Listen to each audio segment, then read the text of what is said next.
need a third here in a second. Whichever of these two you guys like. I don't know if you want the closest one right there. Okay.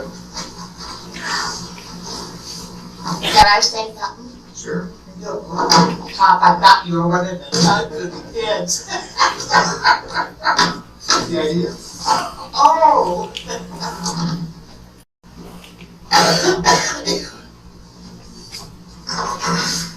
I'm not giving my trailer back, am I? It's not gonna be, Give me that. it's gonna be a minute. By a minute, I mean a long I'm minute. giving up a minute. Okay. Okay, you don't need to tell me. Let me tell you something. April. I'll tell you right now.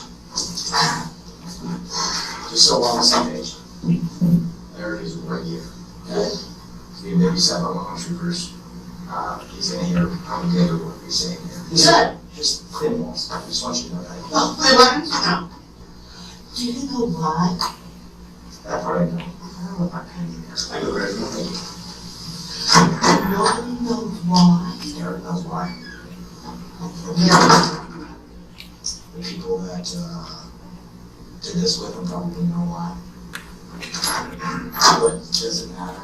Really? Yeah. I'd like to know why. I can tell you it was self-defense. Huh? I can tell you it was not self-defense.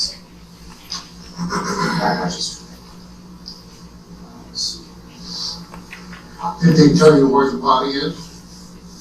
We'll get there. Huh? Nope. Oh, God.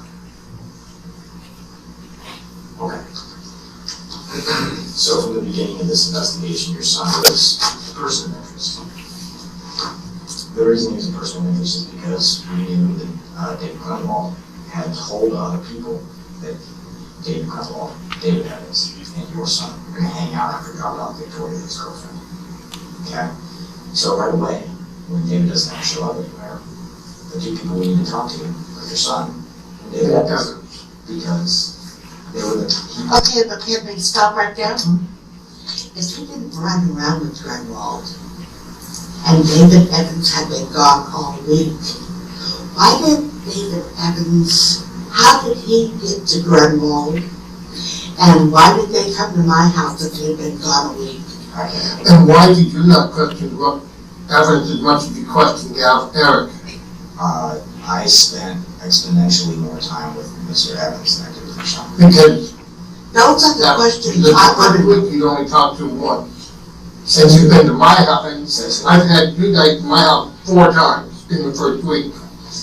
Okay, go on. But those are questions I want to know. Sure, and I'm going to tell you this right away. And, some of your questions I'm going to answer, and some I'm not going to, just to protect the integrity. I'm going to tell you I can't answer that. Not that I don't want to, it's just that I need to protect the integrity of this investigation. Parents do when they're trying Until I to get an go wrong. attorney, then you have to give it to the attorney when they ask. Absolutely, but that's down the road. I'm talking about right now. So your son, person of interest, from the beginning, he really is. Through the investigation, which is now, we're looking at 2.5 weeks old. Okay. Throughout the investigation, we had a pool of people that we were looking at as potential suspects, and that pool through our investigation was narrowed. Now, one of the people left in that pool was Eric. There are other people. I'm not going to tell you who, but I'm going to tell you there are other people left in that pool. This, like I said already, isn't the first meeting with parents I've had today or even this week. So, moving along. The first interview that I did with Eric, he told me that he was in Anchorage. Right, because that's what he told me. He told you the same thing. Before all this. He told me that he took Premier Taxi to Anchorage. Didn't remember how much it cost. Okay. And he said that he went from Anchorage out to Sutton, and he went from Sutton back basically 2 days. Right, because that's what he told me before you even came around. Okay. He did not take a cab ride to Anchorage. He did not go to Anchorage. He did not go to Sutton. Your son was smoking weed and drinking with David Grunwald in your trailer. He's parked outside your house. And during that, something happened. I can't tell you what. Only Eric knows what. And during that, I keep asking, where the fuck are you getting all this alcohol from? You need to throw this shit away. I have to go look at the boxes and Either way, in my house. either way. You have hard liquor in there? Darla has 2 huge boxes of hard liquor.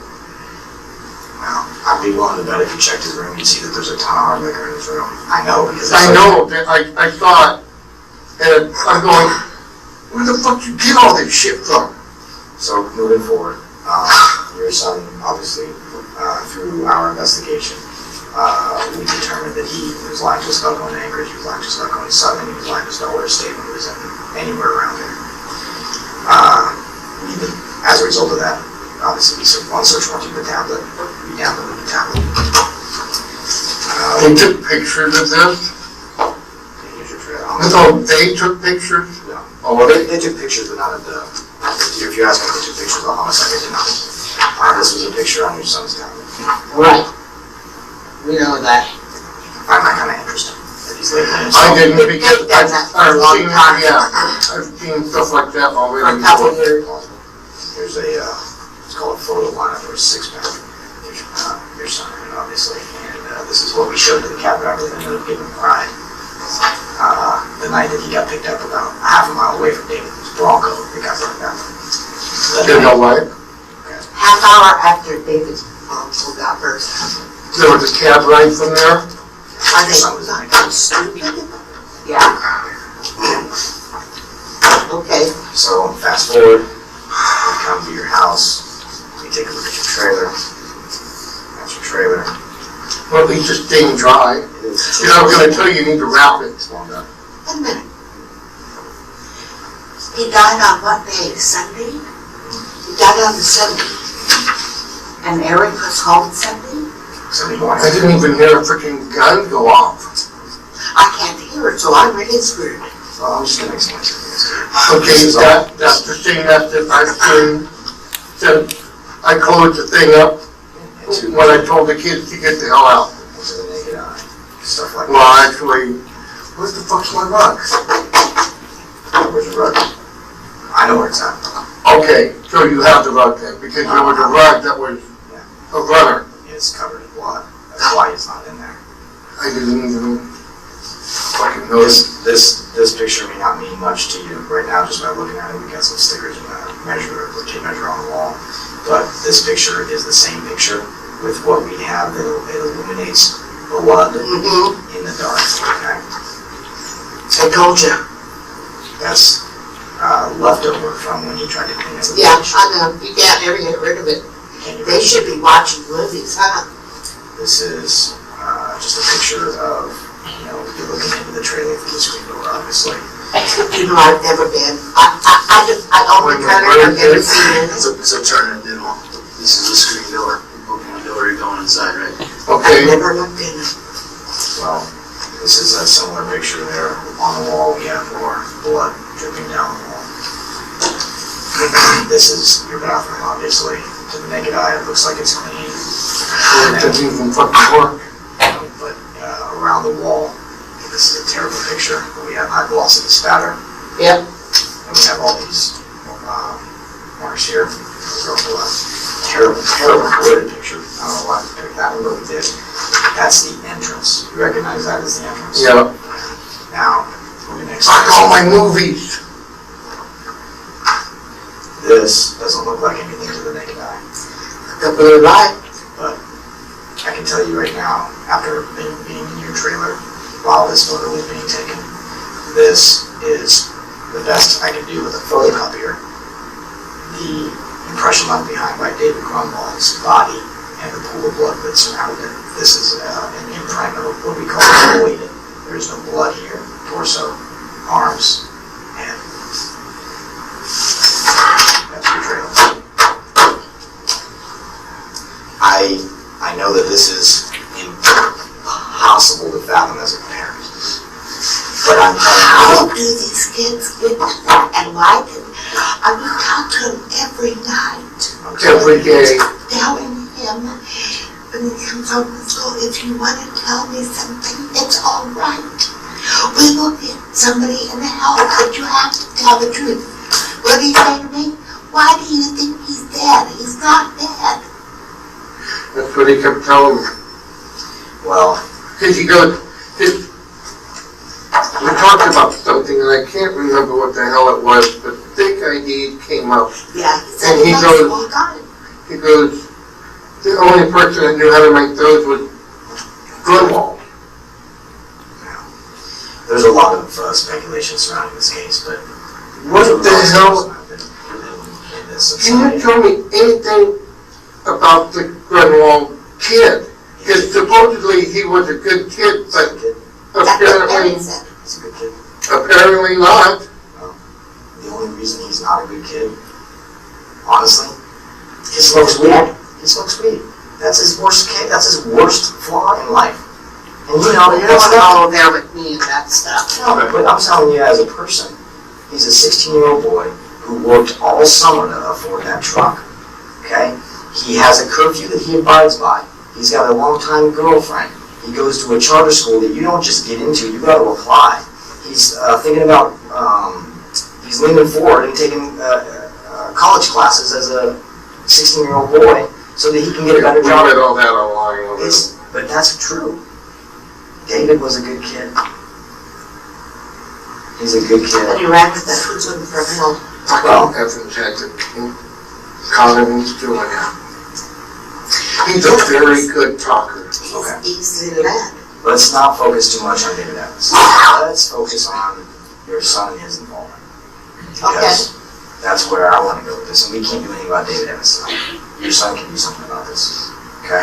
Did you even check all of David Evans' clothes? He just dumped all over the bed and cooked the mattresses for blood splatter on all those clothes at the house. That's why he came in and took a shower. At my house. David Grunwald was still alive when David Evans took a shower at your house. Well, was it? I'm not going to tell you that.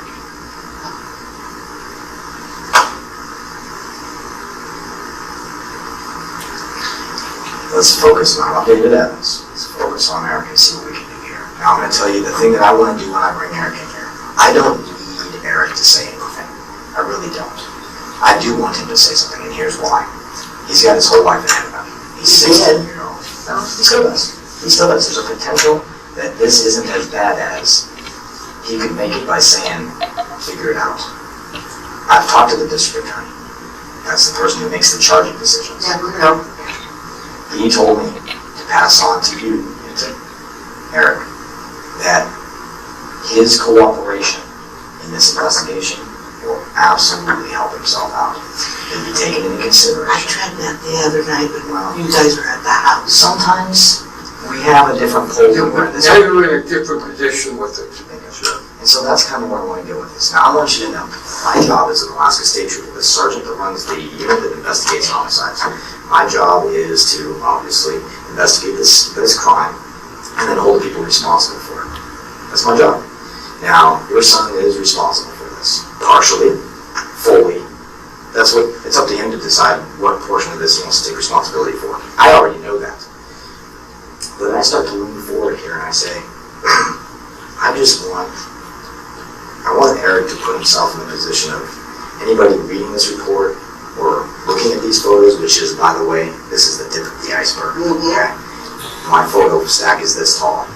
And then put themselves in the position of the person looking at that report, being on the jury, being the judge, being whoever associated with this case. Who do they want to believe? The person who cooperates or the person who goes, figure it out? Right. I want Erick to be the person that cooperates. He's not in that mood. Well, we'll see if we can change it. It's gonna change really fucking fast. I'm gonna go snatch up Erick out of the next one. We're gonna bring him in here. Rodney, I need your help here. Was there anything of interest on any of this on the laptop that you took? Not mine. Because the other pad is, I'm gonna throw up, was grandma's. Which one? The tablet? Yeah. No, not the tablet. You said you took two computers. Two HPs. One was your HP, one was another HP that was in Erick's room. And I took the second It's HP. all black. Yeah, I got that. It's a And it's a touch screen. It's the other. That's my other computer. I'm not smart enough for it. I haven't even started to look at those because I wanted to get yours back, so I made that priority. So I can't tell you whether or not there's anything on there. Which one of those was Eric using? The touchscreen one? He was using one of them to communicate with people. I can't answer that question because I don't know. They were both in his room though, so I Yeah, because There's a lot of them in the room. either one.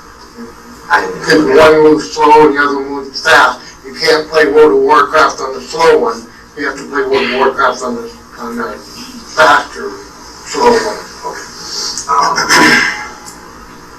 Well, I'd like to bring Eric in here and see if he has anything to say for himself. What do you think? Dad, I'm gonna make sure that we're on the same page with what's gonna happen next, okay? You just have to calm down because we're already in deep shit. You guys aren't in any kind of trouble as far as I know. Well, we're talking about the child here. Okay. Well, I'm also looking at another fucking picture here, and this picture is, what are the parents gonna do? What are they gonna do? They're going to sue, civil court. Well, they can't sue me. I ain't got nothing. I ain't got nothing. I think that's probably one of the further things on their mind right now. I'm not gonna just say yay or nay on that because in this world, that's all people think about is when look at the one woman. Her freaking husband wasn't even dead 24 hours and she already started a lawsuit.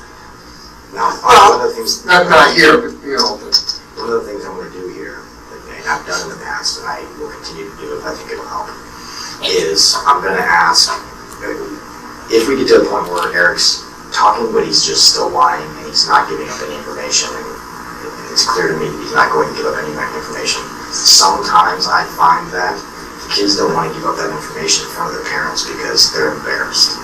So, I'm not going to tell you you have to leave. I'm going to tell you that we have a TV you can watch this on, and it doesn't have to be from this room. At any point you can bang on the wall and we can stop if you're not happy with where it's going. But it's been my experience that the kids tend to be more honest with a stranger than they are with the dad. sure thing you've been honest with you as a stranger, hasn't it? Well, and I get that. That's okay. So he also doesn't want to go to jail being known as the snitch. Because he said He doesn't like to give they're going to know him when he gets I'm not a in name there. dropper, not a name dropper. I tell you what, I'll make him a deal. I won't even ask him anything about anybody else who's going to be a snitch. He just has to tell about his responsibility. Because guess what? Everybody else already has. He's the last one. Oh. There were more than 2 people in my fucking trailer. We're ready to wrap up? Go get it. The only other, I don't know of anybody else that was there besides David. I can't see if there was anybody else there besides David. I didn't see Dominic until the next day. Did you look at the trash can here or not? Oh no, I'm just gonna throw it all over the place. Oh, no. You better just leave it right there. We're leaving it here. Dry clean it. Pretty quick, I'm drops looking over here. He's coming. Hey, I'm gonna get the Is he advice. unhandcuffed? Yeah, we'll make sure that's how can we get a key for these? Come here, would you mind, you got a front key, in my back seat, Take the handcuffs off. You want you to bring him back here, you understand? 5 bottles of water, just bring them in. You got a case in the back seat. There, thank you.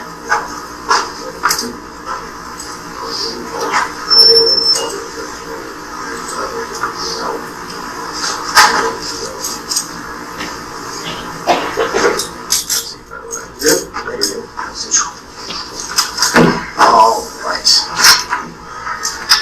So you may or may not know exactly what we're doing here. Before we get too far ahead of ourselves, just one thing we have to get straight, and that is your rights. You're in a police station. Came in handcuffs. Clearly not free to leave. You're a juvenile. Sorry, the juvenile Miranda warning. You have the right to remain silent, you understand? Yes, sir. Anything you say can be used against you in a court of law, you understand that? Yes, sir. You have the right to talk to a lawyer and have him present with you while you're being questioned, you understand? Yes, sir. If you cannot afford to hire a lawyer, one will be appointed representative before any questioning, if you wish. You understand that? Yes, sir. You have the right to have your parent or guardian notify you being with me before you talk to me. They're obviously here. And you have the right to consult with your parent or guardian prior to any question. They're right here during this. And you have the right to have them not be here if you choose to. You can listen. That's the bottle of water for us. You can decide at any time to exercise these rights, not answer any questions or make any statements. You understand that? Yes, sir. Do you understand each of these rights as I've explained to you? Yes, sir. Having these rights in mind, do you wish to talk to us about your involvement in David Grunwald's disappearance?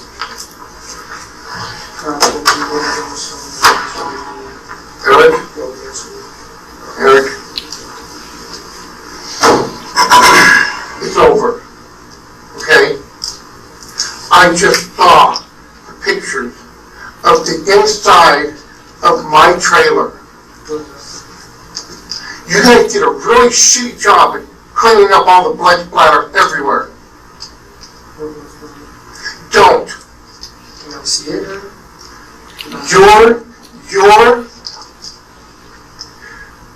It's very important. Okay? I can't help you if you don't help me. Okay? We've all had enough of the lying for so long now. Now is the time. The DA has said, if you cooperate, things are going to go a lot easier on you. So if you didn't pull the trigger, we need to know that. If you just stood by, we need to know that. It's going to get worse, and you're going to get the full book instead of a partial book. Okay? I can't believe my son would be a part of this. Of all things. We want to know why. Why? What did he have that you wanted? Nothing. Then why? Somebody. I just tell you I didn't have anything to do with any of this. Why isn't it in our trailer then? I don't know, didn't it get broken into? No. It really did though. Eric, you need to stop this. This is enough. You fancy yourself smarter than everybody else. No. You're beat. You've lost. The opportunity now sits in front of you to take advantage of the chance to come clean, take responsibility for your portion, move on with life. You're 16 years old. You got your whole life ahead of you. The breaking in was from you that night. Because I picked up all the fucking tools off the ground and stuff, remember? And I stuck them on my couch in the garage. That was the day after. It doesn't matter. They were still laying on the ground from that night. You had to get in. The day after he went away. We came back and got a bunch of pizza bites. You had to go in there. After looking at the picture, I didn't even realize that my lug runner was gone. Because you had to get rid of that. That's where my green extension cord is. Because you used it to tie it up around David. The green extension cord is at Melissa's house. We brought it there. That part's true. Then why didn't you tell me that when I asked about it? Because you didn't know where I was. Why don't you tell them where you were? I was at Melissa's house. Well, that's only partially true. Why don't you start at the beginning? I started the beginning with you, and he already knows as much as you know. Okay, That's where you're wrong, Eric. Sunday, when this happened, you were home when David walked in the back door. You had been with him earlier? Well then, No. how could, Because David just come walking down. I would have to be outside, and he just come walking up.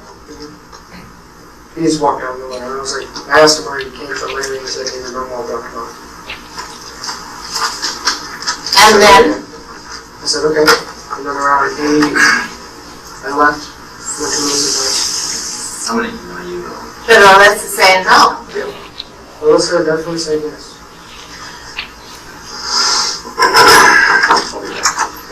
Actually, I'll send it to the other. Not on the table. Eric, They were questioning. Eric, just please,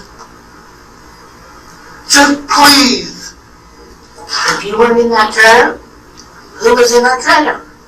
Grandma, he was in the trailer. It was him. I want to hear what he says. He's going to lie to you if he tells you that he's not in the trailer. did you get, I don't like to let people lie to me, and I'm not going to let them lie to you either.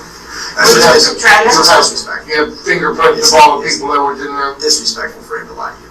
I told you I'm not going to give you I know, but it is, Eric, if we bring your mother in, will you tell her? I'll tell her everything that Eric. Do you realize, oh, if you want to talk to her, have her talk to her alone. do you, And if I did, I would want to talk to her out of here. Don't talk to her in person in private. You can't leave. Alright, so I'll get into the part of the story. You're going straight to jail from here. Let me just lay it out for you. Okay, because clearly you still think that somehow by lying you can get out of this. That part is over. You are bought and paid for. It's a done deal. You are not the first person to sit in that chair. I'm gonna let that marinate for just a second. You think for 1 second that your friends who are involved in this and who have knowledge of this, you think that Devin, Dominic, Bradley Renfro, you think that any of those guys are gonna sit there and take a fall for you? No. Zero chance. Okay? So, alright. So I feel like if I had something to do with it, then they definitely would involve me. they would not. They would not. Nobody takes the They did fall not. for somebody. You are bought and paid for, brother. Why would they would take the fall from me if I did this. They would. I know that on everything and everything I've ever believed in. You're Well, that's wrong. Well, now you're wrong. You And think you wanna know why? We're here. They have my trailer. They have the photos of the blood splatter all over. I just looked at them. Grandma just looked at them. I can't believe you keep playing this. No, I told you, I Is that not can't reasonable? help him. No, it's not reasonable. No, what I say will be fucking taken. You're gonna block. Because you keep lying. Right, so. You get right. Right, I lied 2 times to you. No. And now it keeps now apparently You everything I continue to lie. said. You You're continue still to lie. lying. And you may lie to your grandmother, and you may lie to your father, but I'm not going to lie to you. It's not how I roll. I'm not an a-hole. I don't have. Listen to me. They followed the evidence. Just listen to me for a second. I'm going to go home, and I'm going to sleep in my own bed tonight. Whether you talk here tonight is inconsequential to me. What I'm giving you the opportunity to do as a 16-year-old kid who's got his whole life ahead of you is to cooperate with this investigation so that you can have some semblance of consideration during this the court case that's coming before you. It's happening. You're going to jail tonight over this, and I didn't throw a dart at the map and end up with you. You did this. You need to know, I know, and I'm not going to let you just say, nah, it wasn't me, and get away. Why That's not how do it you keep works. lying about it? You killed David for nothing. Literally no lie. You didn't even get any money from him. You didn't get, you got weed. You don't need You weed. killed him over weed. No. Why the hell would you shoot somebody over weed? Right? Tell me the logic in that. Tell me Exactly. Exactly. That's why we want to know why would you do Do I that? seem like a logical person? Not right now. The blood splatter proves you weren't logical at all. It proves that that was me. You're saying it wasn't you? Tell us who it was. It couldn't have been me. Oh. I don't know who it was, but That's what terrible. does it say? You're a I told you to come down here. We're in the middle of trying to, if I step outside, will someone let me in the door, or can I step outside the back door? Alright, so if you step outside, you can't get back in. Who are you trying to let in? I'm not letting anybody in. I'm talking to his mother on the phone. Okay. Yeah, I just can't have you running around posting. No, I just want to step outside the back door and have a cigarette so I don't puke. Thank you. Tell the truth. Please. It's For what? You probably think. Hey, Tony, can you resend that? Resend it. God, he said it's a joke.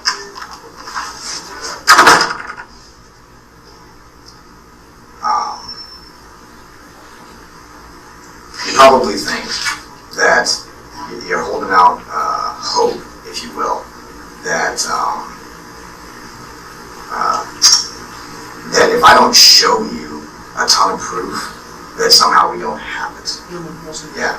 You are, listen to me, you right now, you're barking at the door of trying to convince me that you had nothing to do with this when you are all over this investigation. 100%, okay? And I'm telling you, you think that your buddies will stand up for you. They didn't. It didn't happen. I don't tell anybody what anybody else says. Is that an egg? No, he's just one of my best friends. I don't know what. You know what his problem is? He's looking out for himself. He doesn't want to be involved in the murder investigation. It happens every time. Why'd you go to his house and ask for advice? What do you mean? You know what I mean. You went to his house after you guys got done killing David.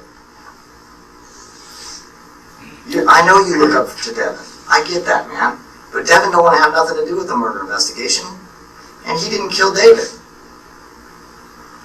Is that the kid who was at my house Saturday? What do you mean? When we got back from the show? That was Andrew.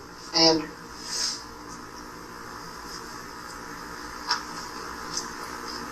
Look, man. You're caught. yes, now you're caught. Now break down. It's over. It's over. Can I get that trash can spinning, Sorry. It's all right. Now you want to tell us so we can find out who's going to get hurt the worst on this? Did you or did you not pull the trigger? That's all we want to know. Trigger. Huh? Didn't pull the trigger. David Evans. Don't you even try that. Sure what? Don't try to agree with her, David. I wasn't. No, he said that. That's why I'm making sure it's... No, he didn't say that. I didn't say that David Evans did it. No, you said David. No. Wait, what? What's she talking about? I think you misheard him. Okay, who shot? Who shot him? You gotta talk now. The one I have, maybe you had. Come on. What are you looking for? Looking for something a little closer? Here. See if you can. What's your cell number? You've gotta tell the 707 truth, okay? 8850. I'm just They gonna text it to probably you. told, Yeah. honey. And then you can Now, email it to yourself. then just say what happened.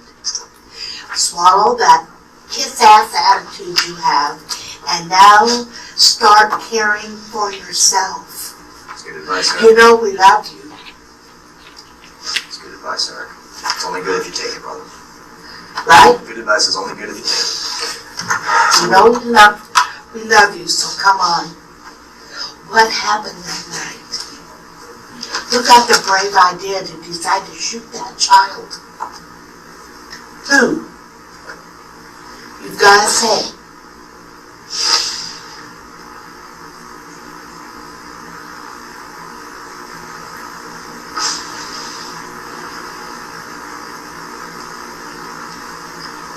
Yeah, it's gonna be bad. But let's get through this together. I've never left you, have I? No. She's not gonna now, man. Right? You need her the most right now. You need to start taking a deep breath and thinking, you're not the badass that you think you are, and that's okay. You don't need to be, brother. Neither is Devin, neither is Dominic, neither is Bradley, neither is Alyssa, neither is anybody else that we've talked to, and we've talked about a billion people. I'm just naming a few names. Okay? When the chips are down, the only people that look out for anybody else is themselves. That's right, you. That's right. Remember, on Two Guns, he says, there is no, what does he say? There is no law. It's just me, it's each one for each person in the end. Now, code, that's what it was. There is no code. Now it's called what? Now it's called keeping yourself above water, because ain't nobody throwing Save you your a line. ass. Save your ass. Save your ass. Now tell us what happened. The only thing is, Huh? the only thing is, Just say it. How do I know that you're not playing me right now? How do I know you're not? What? Oh, honey, Are it's you already kidding me? over. Are you seriously trying to get me to tell you? No, Don't get mad. I'm not playing you. I'm offended that you think that I would have you sit here It's not like you, this. It's not you. It's not you. It's just the profession, and I think you understand that. Okay, that's reasonable. I'm not playing you, man. Man to man, I'm not playing you. You're a big boy, we're playing by big boy rules. I'm not playing you. You're not here on accident. I know everything, but I need to hear your side of it. The one Why does thing, my side matter so much? it does because, Because each one has their own story. and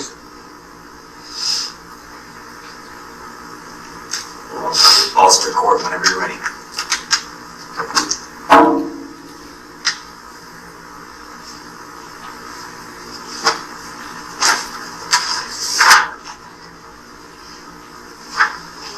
So this happened Sunday night, when?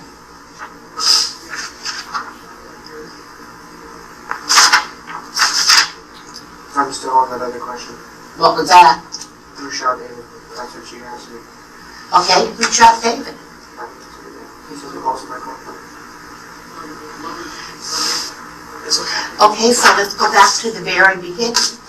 What time did you guys go in the trailer and start this? After David showered or before? Still on that first one. Huh? Still on that first one. Well, get out of the first one, unless you're not gonna answer it, and let's go to the next one. Let me paint it. Your dad. He's not 60. Your dad. Let me tell you something right now. Your dad. The reason that he's not telling you who pulled the trigger is because that's the hardest question we can ask him. You feel me, Grandma? You feel it? You know why that's the hardest question we No, can ask I him? do not know. Just talk to Grandma and tell me what I happened. know what you're gonna say. I know what you're gonna say. They're all I don't. Thank you. That's Your it. mother is hurting. Your mother, I don't know if she'll come, but listen to your dad. Come on, sweetie. Okay, he did not tell his best friend, okay? Yes, he did. He's lying. Look closely. The what? Look closely. What does it look like to you? Looks like a bunch of snow and some Bunch of snow and some clothes. What is Looks it? like a person officer.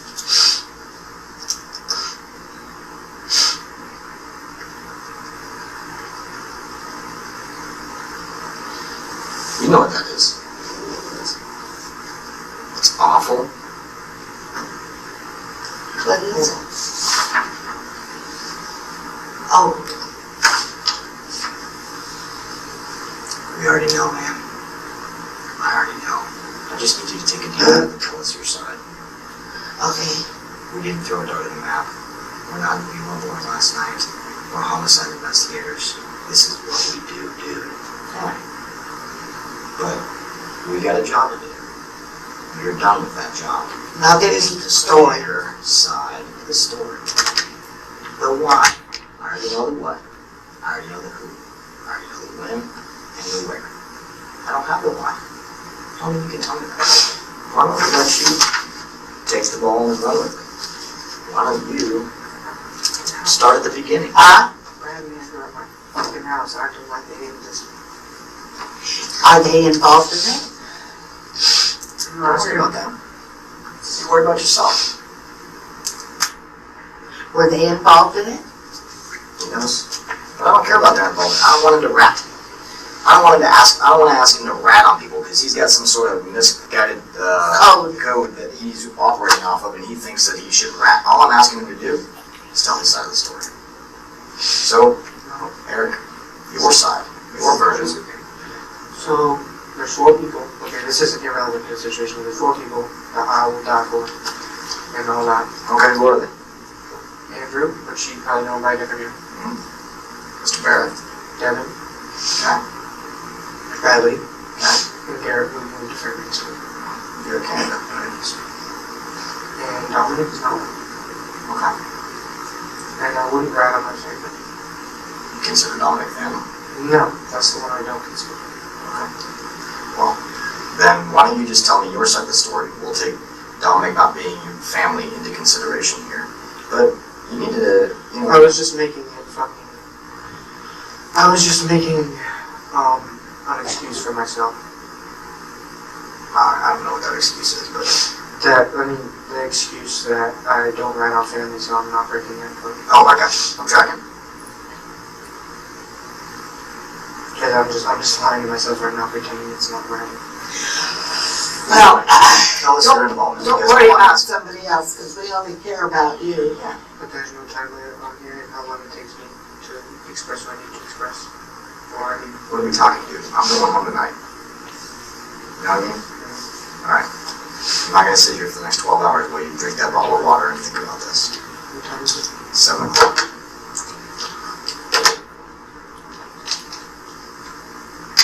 Just say it, close your eyes and say everything. Don't open them.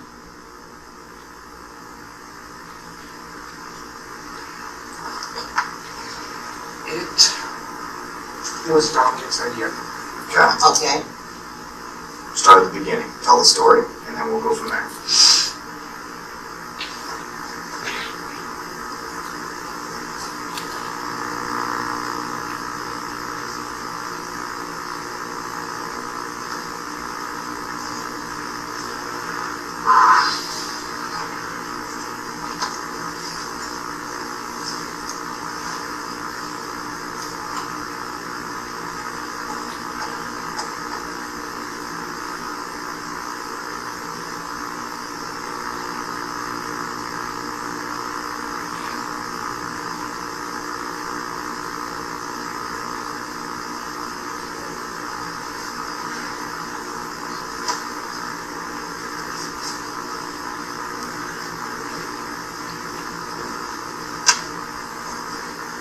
To do what?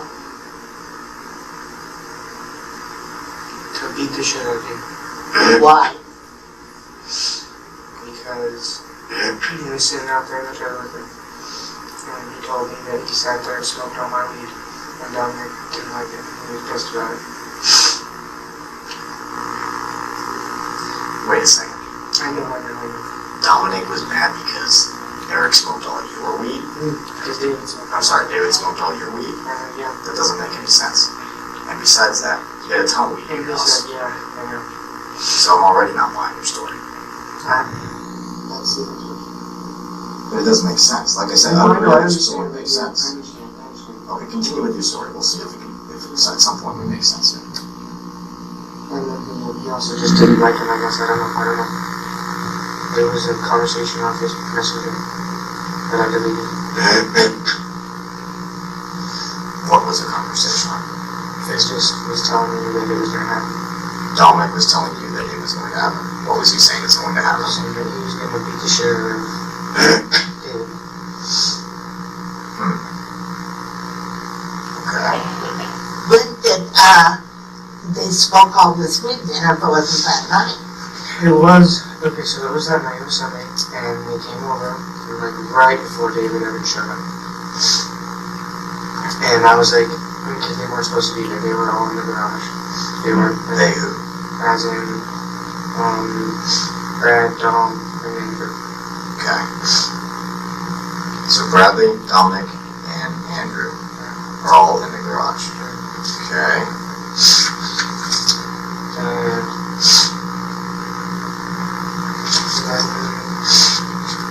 I went out there, while like David and my dad were arguing about whether he could stay there or not. Okay. And then I went upstairs and around the back, and because they said they were here, and I was like, oh shit, and my dad's outside, so I went up there and went out and talked to them, and they said they wanted some food and some water, so I said okay, and we got some food and some water. And wait, tell me again who's in the garage? Dominic, Bradley, and then Okay, continue. and asked me to bring me food, so I snuck her out through the front door, and went and brought her some pizza pockets. and a couple water bottles. And then the truck pulled up, and I said, "Who the fuck is that?" And then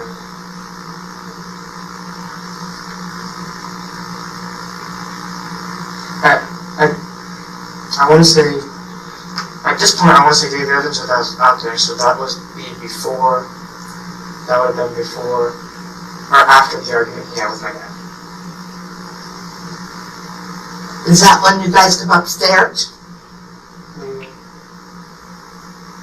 So then you're not going to come up to see if I say yes or nay.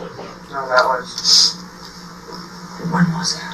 that was right after the argument, and then we went up there. I don't know, before we went up to see you, that was, yeah, it was before that. It was before. So before that, we went up and talked to you right here. Before that, we went and I went and got Heath's pockets and whatnot. And then, it wasn't then that he pulled up then. Must have been after. And then we were all in the garage, and a car pulled up, and I was like, "Who the fuck is that?" And David was like, "Oh, it's David. He said he was coming by there." And I was like, "Oh, okay." And then, any question? So why did he come by if he never comes by? What do you mean? No, he never comes by without letting me know. But I guess David Evans still thought he lived there, so he thought it was okay. While I was living there, David Evans would always have someone think that they could come over, and then he'd bring it up to me, and I'd be like, "Well, you should ask me before." And I always had a problem with that with him. But David Grunwald showed up, and they were all in the garage smoking, and then they get into the trailer, so they broke into it. But there was a crowbar. They said, "Well, it's cold as fuck out here, we're trying to get in the trailer." And I was like, "Okay." So I went and got some tools, and they broke into the trailer. Hold on. Just wait on some stuff here, okay? You went and got the tools, and they broke into the trailer? Yeah. If you guys broke into the trailer together, you need to say that. No. But you provided the tools for them to break into the trailer. Yes, sir. It's all the same thing. Exactly. You guys break into the trailer. I mean, You provide the tools, they break in, you guys break in. That's how it works. oh, okay, I wasn't like saying it as like a legal kind of break-in, I just mean like, No, I understand, but you're like, here's the tools, and then they break in. That's just like you breaking in. I mean, I guess, yeah, I see what you're saying. I wasn't trying to say that. So now we got David Evans, Bradley, Dominic, Andrew, and now David Grunwald all going into this trailer? No, I didn't go into it. I went inside because I couldn't leave my dad's attention because he'd know that I went to the trailer. So earlier that night, I tried to get the key from him, and I asked him for the key, and he wouldn't give it to me because after like 2 weeks before that, he didn't want anyone going in there anymore. Because we used the electric key, and all the electricity was running most of the electric bill. I'm not buying what you're selling, but continue. Well, I told him nobody could go in there and he had to lock it because What he's doing is classic. my light bill is. Classic interview stuff here is he's trying to distance himself from that trailer. Okay, so What he's saying here is that like he went inside and let these all. That's not what's actually happening. No, that's not. I didn't say that. I didn't say that You was. said you let them give you I the didn't- tools. They broke in and then you left. You're saying that I you came back. left. I went back. Okay, continue. I wasn't talking. Let's talk about the part where you're in the trailer. Every time that happens, when what I'm telling you, and you go off on something like that, it makes me just No, I understand, but it's. think that. I told her, I said before, like, before this, I said they're not going to leave me. Well, if you say something that is unbelievable, I'm going to tell you I don't believe it. And then you're going to have to back it up with some sort of explanation. I'm not just going to allow you to lie to me. That's not how this okay, works. so I talked to him and then David took a shower David said, "Can I take a shower?" It's been and then days." David called somebody to pick him up. Is this I don't exactly know how not David true? Evans got picked up. I don't. David Evans told me that I know he how was he his got brother. picked up. That's as far as I know. It was his brother. So what happened then? How did he get a hold of his brother if his phone didn't work? It was, internet probably, I don't know. But I went in the trailer and he said, So now who's in the trailer when you go into the trailer? no, when I went, I'm sorry, I meant to, when I went into the house, who was in the trailer was David Grunwald, Dominic, Bradley, and Andrew. And Dominic messaged me and said, "This is what's happening." And I said, "Okay." And I said, Dominic "No, says, what's happening? He said they're gonna beat the shit out of him. And I said, "No," at first. I said, "No, that's my mate. Don't, there's no reason to." And he said, "Well, I don't like the way he's talking, I don't like the way he's acting." And he smoked already weed. That last part, honestly, was probably just an excuse that he made up because, I don't know. We got your Because Facebook. that's bullshit. We got all that. We did the preservation letter. We got all that. That's not what happened. Preservation letter, what do you mean? It means that it doesn't matter what you try to delete. It doesn't go away. No, Facebook it doesn't doesn't. allow it to delete it. So it goes away from your account, but it doesn't go away from Facebook that lives in California. We've got the Facebook stuff. What you're telling me isn't 100% true. It's BS. And I already know the answer to this question. And Did you say they were going I'm to? not going to ask you questions I don't already know the answers to. Was I against it, yes or no at first? I'm not telling you. You're telling me. And I'm judging whether or not you're being honest. I'm telling you I was against it. Get to the part where you're not against it. It wasn't really a point that I wasn't against it. Okay, continue. They just told me that that's what was happening, and then I went out there, and they had him locked in the bathroom, and they just started beating the shit out of him as they got out with all the lights off, and they said guard the door. And I was just saying that. Who's beating the shit out of him? Dominic.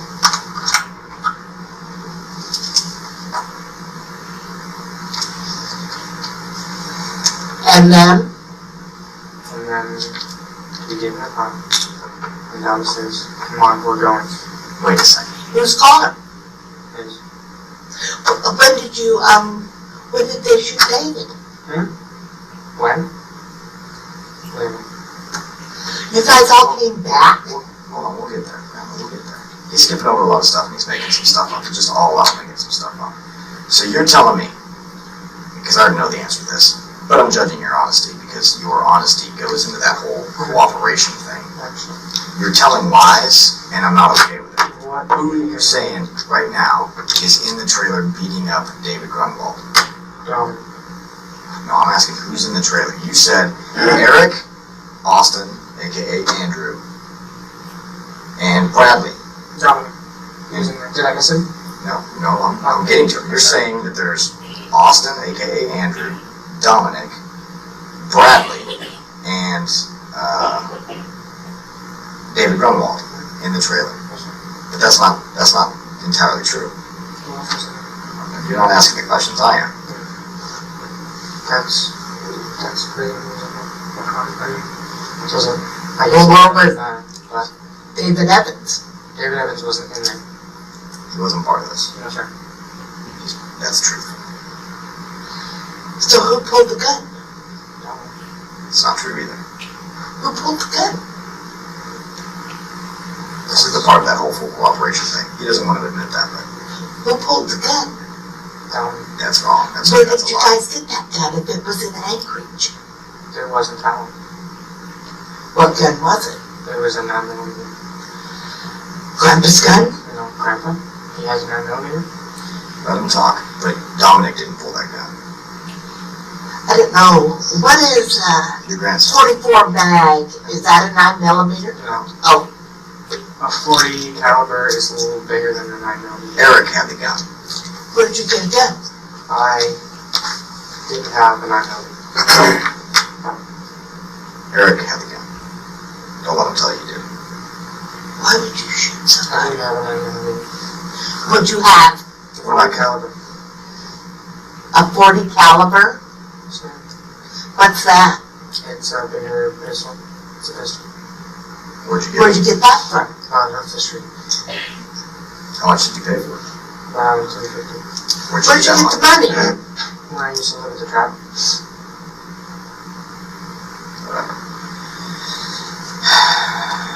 You bought this while you were running this summer and fall? So, I'm not really buying the whole, the everything just yet, but I am buying the 40 caliber part of this. That part I'm buying. David's getting beat up in your trailer. You want to try to tell me you don't have anything to do with that? I didn't hit him at all. I didn't. But the 40 caliber was used to beat his head. Oh, I know. Dominic hit me up on Facebook and you should know this. And said, bring out the 40 cal. And I said no. I wasn't about it. And I was like taking it as a joke. I was like, you're fine. But no. And then I brought it out because he seemed like he was dead serious. He was like, no, bring the fucking 40. I was like, okay. And I went out there. And I cracked the door and I handed it to him and I closed it because I didn't want to be a part of it. You didn't want to be a part of it. You just handed him the gun that was used to kill David Why Grunwald. did you let him shoot somebody in the It trailer? wasn't used to kill David. Okay, we'll continue. We'll let you finish. Continue. What type of word? Oh, I don't get asked questions. So then, who pulled the trigger? Dominic pulled the trigger. What did you do? Stood there. Ah? Stood there. What? Stood there. That's not true. I don't tell you that.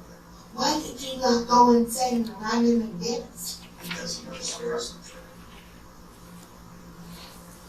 And then we hauled the body out to his car? Why don't we, let's clearly you want to avoid this responsibility for pulling the trigger on this, and I'm okay with that for now because I know the truth. Why don't we go into, take us from the trailer to where the pulling of the trigger actually happened. Tell us how we got there. Dominic was ready. And he said, how do I get this horse ready? And David Grunwald was bleeding on his head. And he was like, I guess there's a little stub one. And then we didn't know what he meant. And then we were looking through the keys and there was no stub one. And then Dominic handed it to David and he held out the key. He's dying and Continue. He's bleeding from his head from blunt force trauma. Not being shot at this point. and you're in the car and you're going down the road with a child who is hurt. And how many of there are you in the car? 5 including David. Who's in the car? There's everyone who's in the trigger. I need you to tell me again. Dominic, David, Andrew, me, and David. Okay. It comforts me when you ask me questions. And then what? You guys drove to this horrible place, wherever it is, I do not know. And what did you guys do then? Let's ask him where did he go. That's a good question. Out to the beat. Is this place where he died out in the butte? As far as I believe. As far as I know. You were there. It was really dark. I didn't know we were. I just knew we were in the butte somewhere, and that's what I This is where he died, was in the butte? shared in there. I thought you guys said it was on Chirac. So you're in the Bronco, and you go to the Butte, and then what? And then they take him out there, and I'm the last one walking behind him. And Dom's holding him by the shirt, making him walk the whole way. He turns him around, and as soon as he looks up, bang! And he just drops. He turns him around. And it's facing towards Dom. And then He what? walked right in this little, like, where that was, and there's like a ring of trees right there kind of thing, bushes. And he faced this way, and Dominic was standing here, and as soon as he looked right at Dominic, he said, And that's not true. Your son pressed the trigger. I'm sorry, your grandson. Eric pulled the trigger on this one. And until Eric comes clean and gives his full cooperation, Eric, it's done.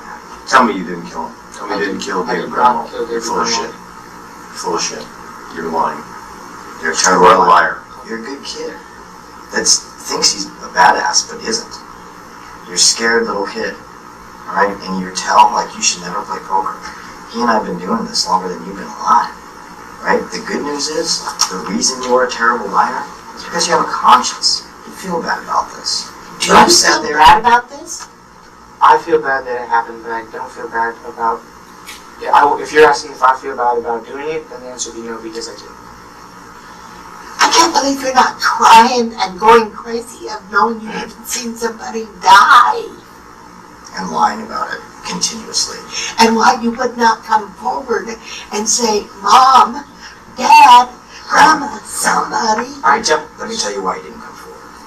I'll tell you exactly why. And you already know this, but you don't know you know it. The reason he didn't come forward is because he's the one that killed David. He's got a really good reason to not come forward.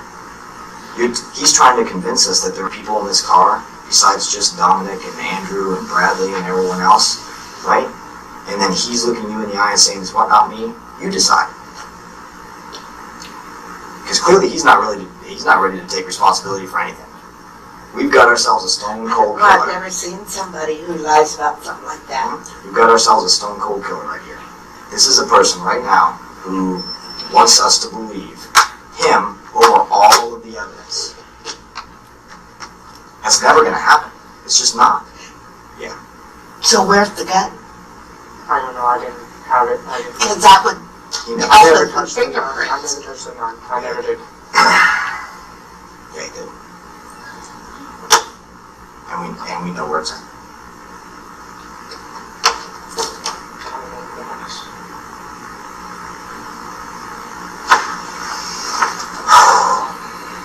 You know, it's really one thing to lie to us, and we understand you're lying, but to lie to your grandmas, that's pretty messed up. To lie to your dad, that's pretty messed up.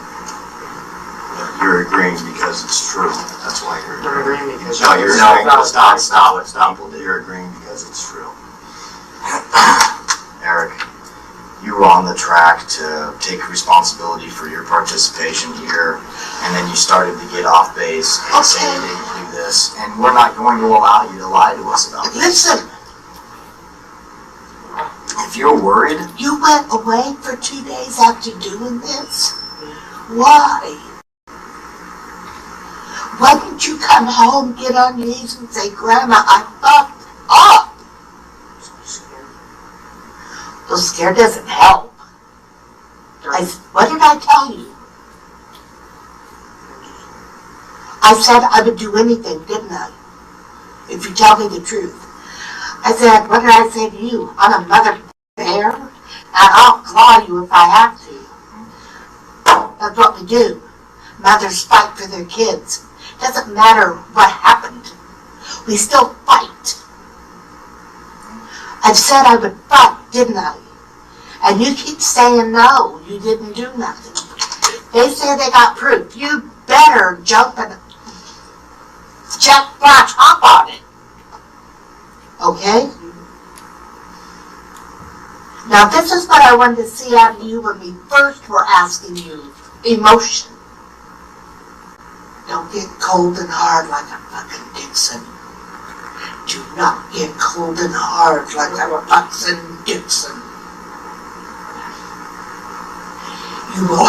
They will win another. You don't want to go there. You don't want to go there. What? I already know I don't want to go there. You don't want to go there.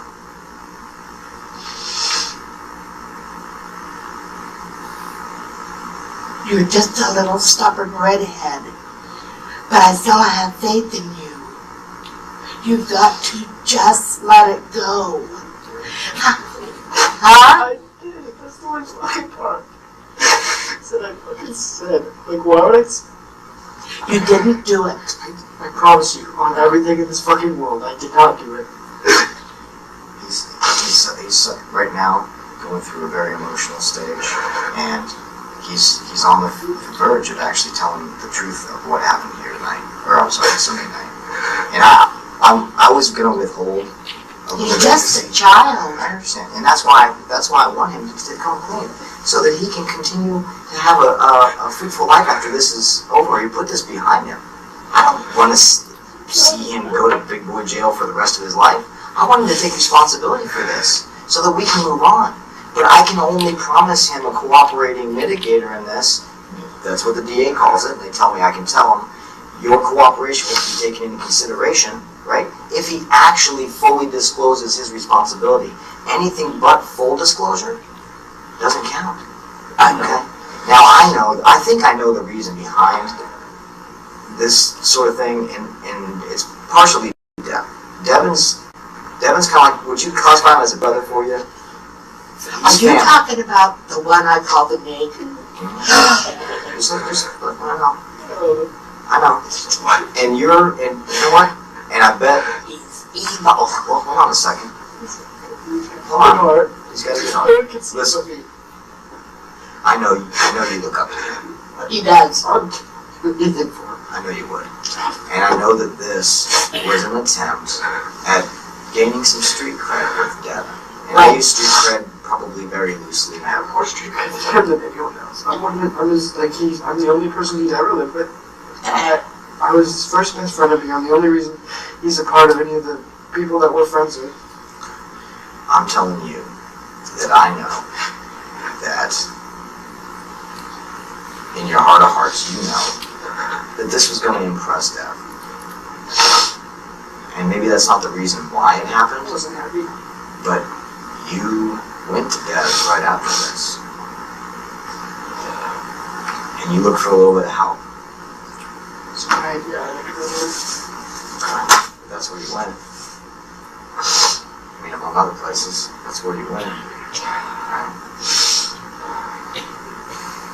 Well, Devin wouldn't go that far. They've been close, but...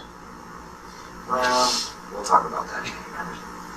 But, you know how I know you went to Devin's? How do you think? In the end, they'll do the look out for themselves and lose themselves. You are trying to. I'm trying to look out for somebody. You are. But you're going about it the wrong way. Yeah. You feel like... They're not gonna care. You feel like if you lie to me and don't take responsibility, that you're looking out for yourself. But I know that that's... I said already it didn't work, and I learned from my mistakes pretty well. I'm a smart kid, I really fucking am. I screwed myself.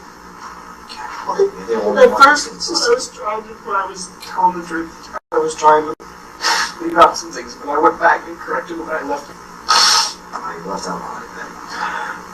You left out quite a bit. And it's the part about you being responsible for this. And that's a pretty important part, you know? It just is.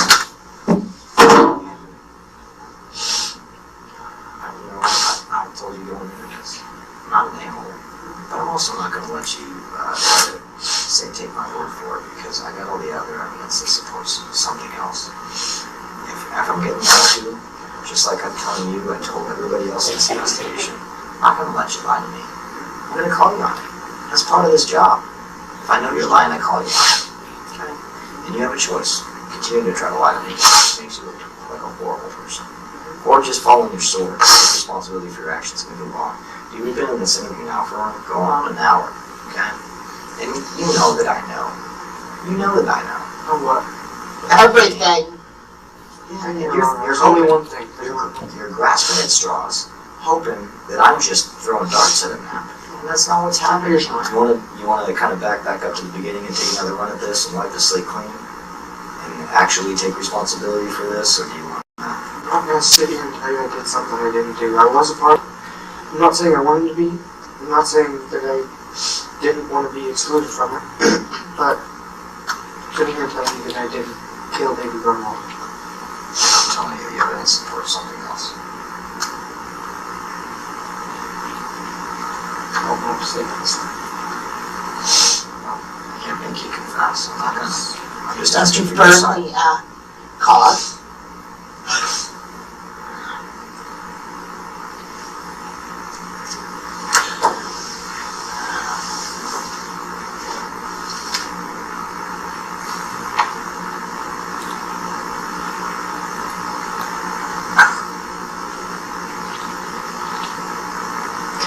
Was the body on the ground? Okay.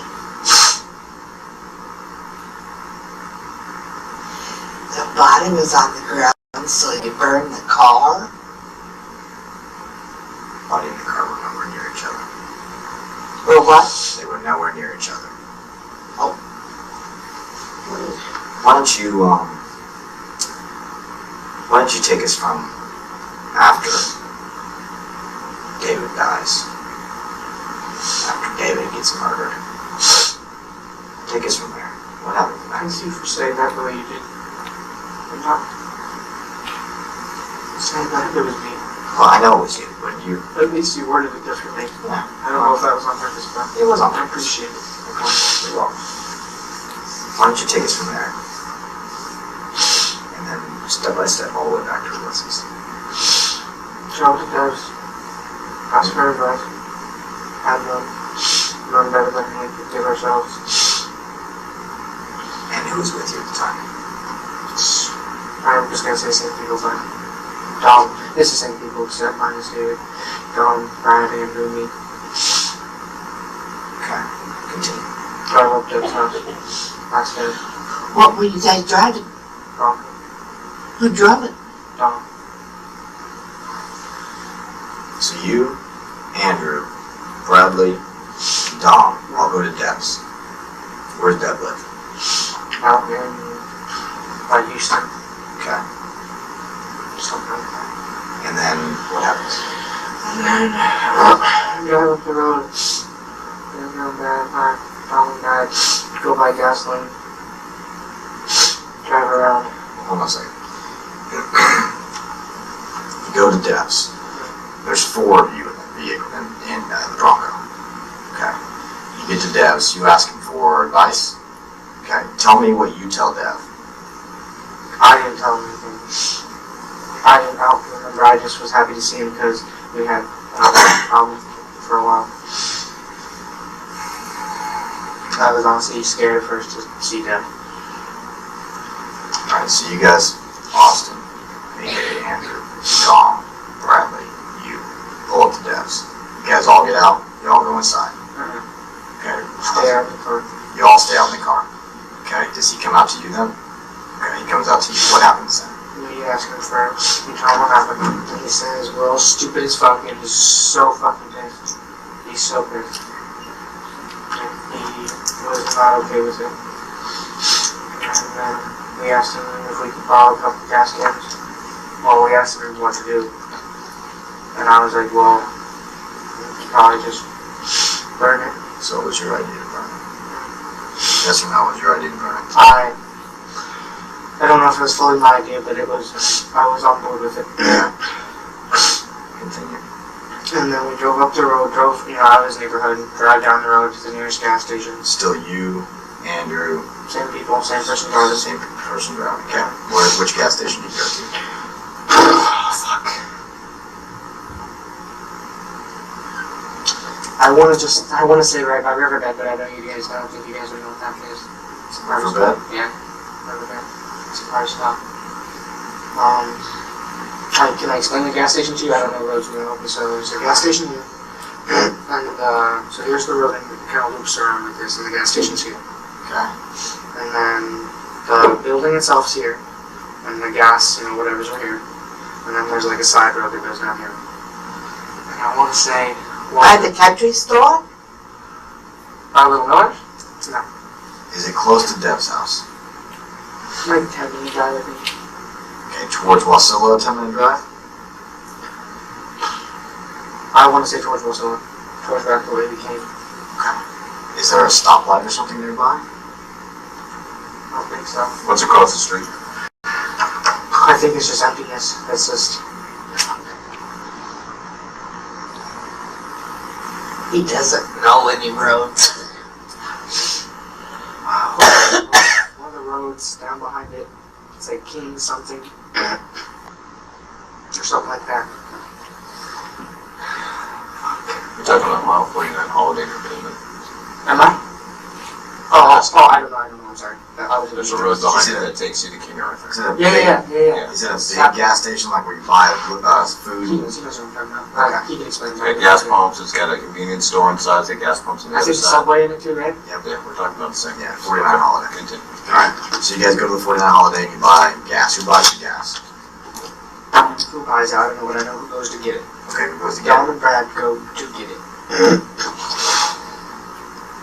They go with 2 gas cans and fill them up and walk back. A blue one. So where'd you park in the parking lot? We didn't park in the parking lot. It was on a dirt trail, like 200-300 yards before you could get into the gas station property. Okay. So you guys are parked out, kind of down the way. They hop out, they go get gas, they hand carry it back. And that's Dom and Brad. Okay. Alright. And then we drive up the road, drive past it, and drive up behind there, and I think, oh no, where do we go? We're gonna drive it up and then take it to the riverbed and burn out there at a party spot because cars get burned out there all the time. And then they were thinking Coal Hills. up just driving around, and then they took down a left on a dirt road, and just kept driving, and it was really bumpy. I remember hitting my head on the ceiling. And then he stopped, and he was like, this is far enough, it's gonna be a long walk back, and I said, okay. And then me and Bryce started pouring gasoline all over the inside of the seats and everything. And then I tried to light it, but my hand, I lit a branch and tried to throw it in there. But it didn't, it wasn't lit enough. And he walked up to the driver's side door and the bottom of the door handle. And when I watched the flames attack my face, and I turned away and I was like, my hair is burning back here. And so, who lit the door handle? Brad. Okay. Where's Dom during this? He's already 20, 30, 40 feet back. Where's Austin? He got dropped off at Dev's. Oh, he stayed at Dev's? I thought you said you guys went to the gas station, all four of you in the truck. Okay, we got gas. Yeah. Sorry, I'm honestly having a bad time. I know you guys are thinking it's not that way, but... So he was in the car. I remember talking to him. I remember having a conversation. Maybe we went back. Oh yeah, on the way out of there, we were thinking it's probably a smart idea just to drop you off because he was going back there afterwards anyway. So, and he didn't want to have to walk and all that. So we were like, well, it'd be easier just to drop you off and then we will do it. You don't need to be a part of it. And he said, okay. So we dropped him off and we had the gas on us. And then we let Andrew out. And then we turned around and drove back out and went and started driving. We found that place and it was just me, Dom, and Brad and Bernard. And then you guys phoned for a cab?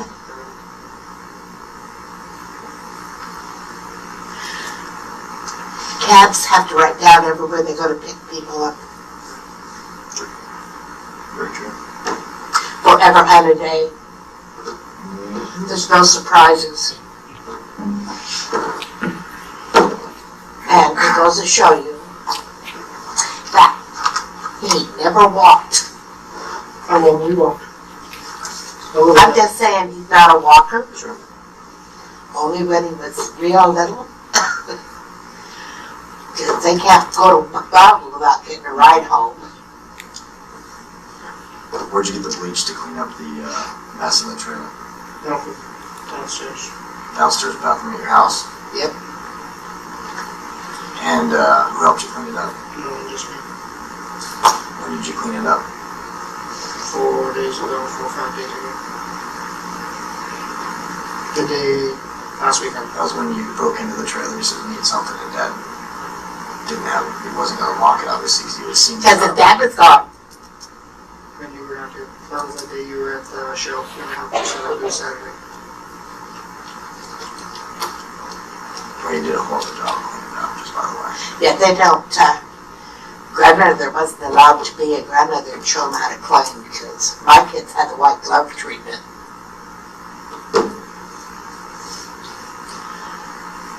Holy crap! Why'd you burn the truck? It was a good idea. Or why? I know why. I need you to say why. From the truck, so no one would find it, and it wouldn't lead back to anyone who had a part of it. To burn the fingerprints, the blood, Hair, skin, sweat. and so, you guys have the body?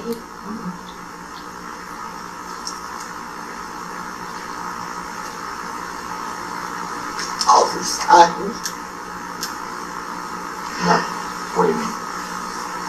All this time? Yeah, that's it.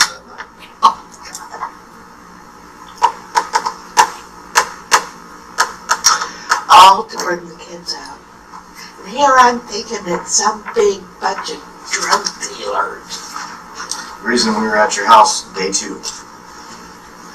Well, I'd have never thought my child was involved in something like that, let alone think about it. Why do you guys come up with this stuff? It wasn't come up with, it was just went along with, because there was nothing else. Why would you even go along with it? That isn't even nice. I disagree. You could have come in and said, Dad, I should. I'm having trouble. They would have just killed me. They would have just killed me if I didn't go along with it. It's not true. Here's what. Here's some things that the courts get to see. Okay? Well, that's not gonna help. Something else. The courts get to see. Right? This is your photo lineup. And you bought Same this. photo lineup that we showed the cab driver. This is a 44. Same photo lineup we showed the cab driver. Who owns this gun? Who has this gun? Anthony Herring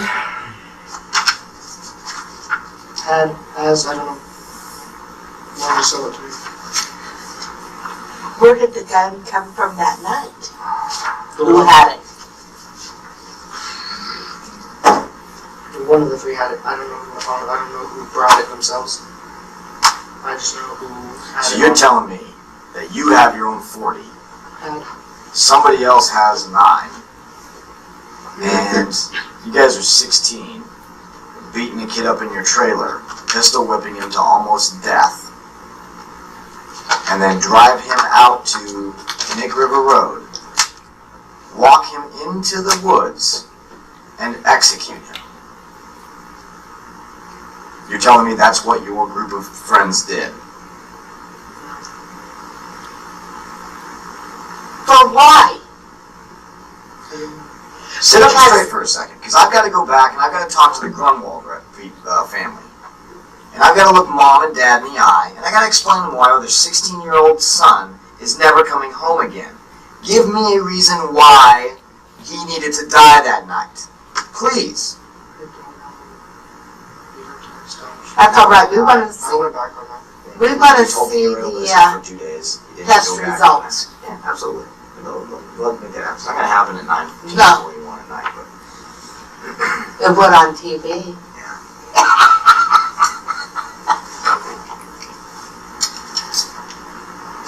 Where's Rodney?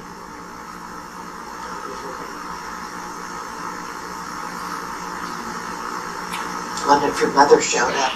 Did she show up? yeah, she's out here. Yeah, I believe she's out there. Bring her in. Yes.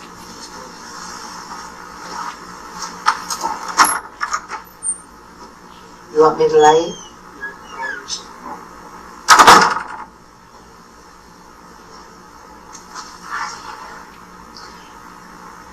You know, the only way out is the truth, honey.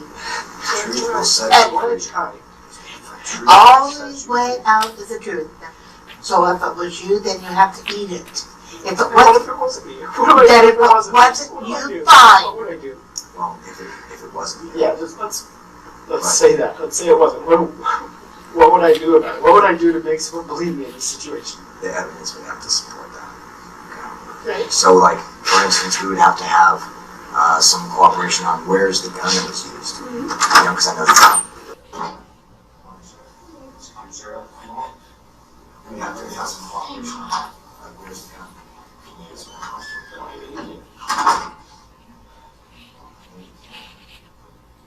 I have to ask the other. I don't know what to do with it. I know I should have went home with Dom. Last I saw Dom in the wrong road. I would suspect you.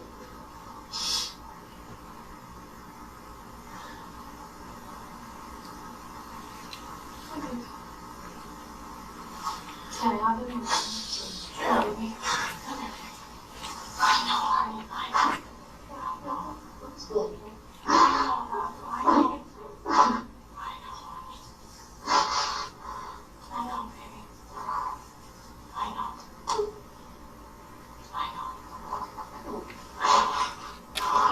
I need you to pull it together. That's what I need. You suck it up and listen to me. Okay? This is the time in my life when I get to choose what the rest looks like. What happened is done. We can't go fix it. Okay? It's done. It's done. This is the moment where you get to choose what the rest looks like. I don't listen. Here's the truth, baby. I know it's gonna suck ass. I know.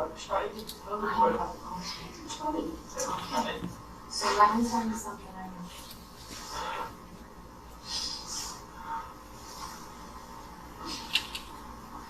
You understand, I'm sure everybody in this room, I'm 41 people have told you the cooperation is the only thing that matters right now. Yes?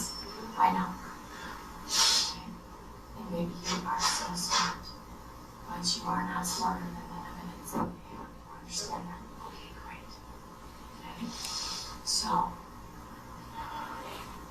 cooperation looks like when your story matches the pictures and evidence that they have.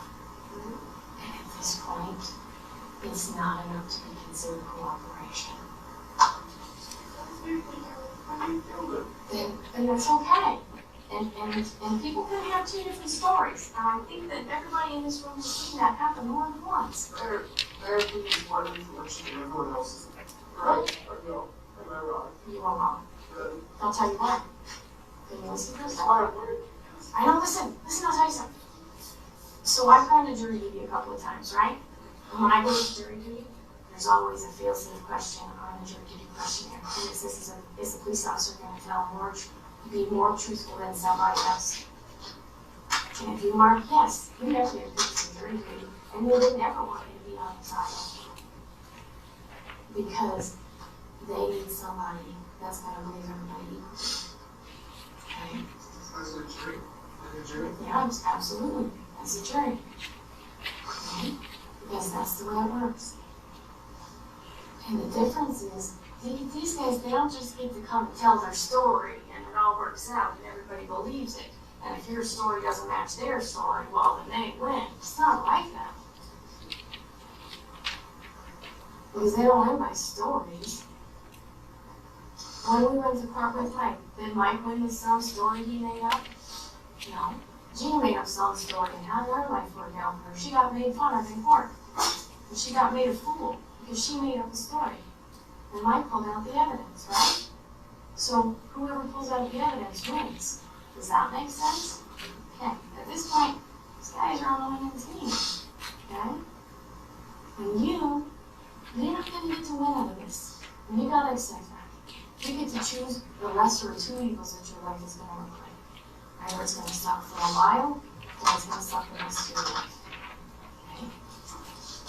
So, when your story matches the evidence that they have, or they look like they line up somewhat, so you feel like you're cooperating, then you have some leverage. I love you, and I know you want to be in control, and this is your opportunity to take some control. Okay? I know, baby. Okay? He doesn't make me see any brighter when I tell him that I didn't shoot him, and they just say no. They can say whatever they want. Okay? If you didn't shoot him, you didn't shoot him. That's right. Okay? But then you have to reconcile. You gotta reconcile the information that they have as to, okay, why were my fingerprints on the gun? I don't know. I don't know if that's the truth or not, okay, to be honest. But you gotta be able to explain them. You gotta show them, hey, your evidence may look like this to you, but this is how it really works, and see how this evidence fits here and here and here and here, and this is a real story. Okay? Does that make sense? I don't know their side of it either.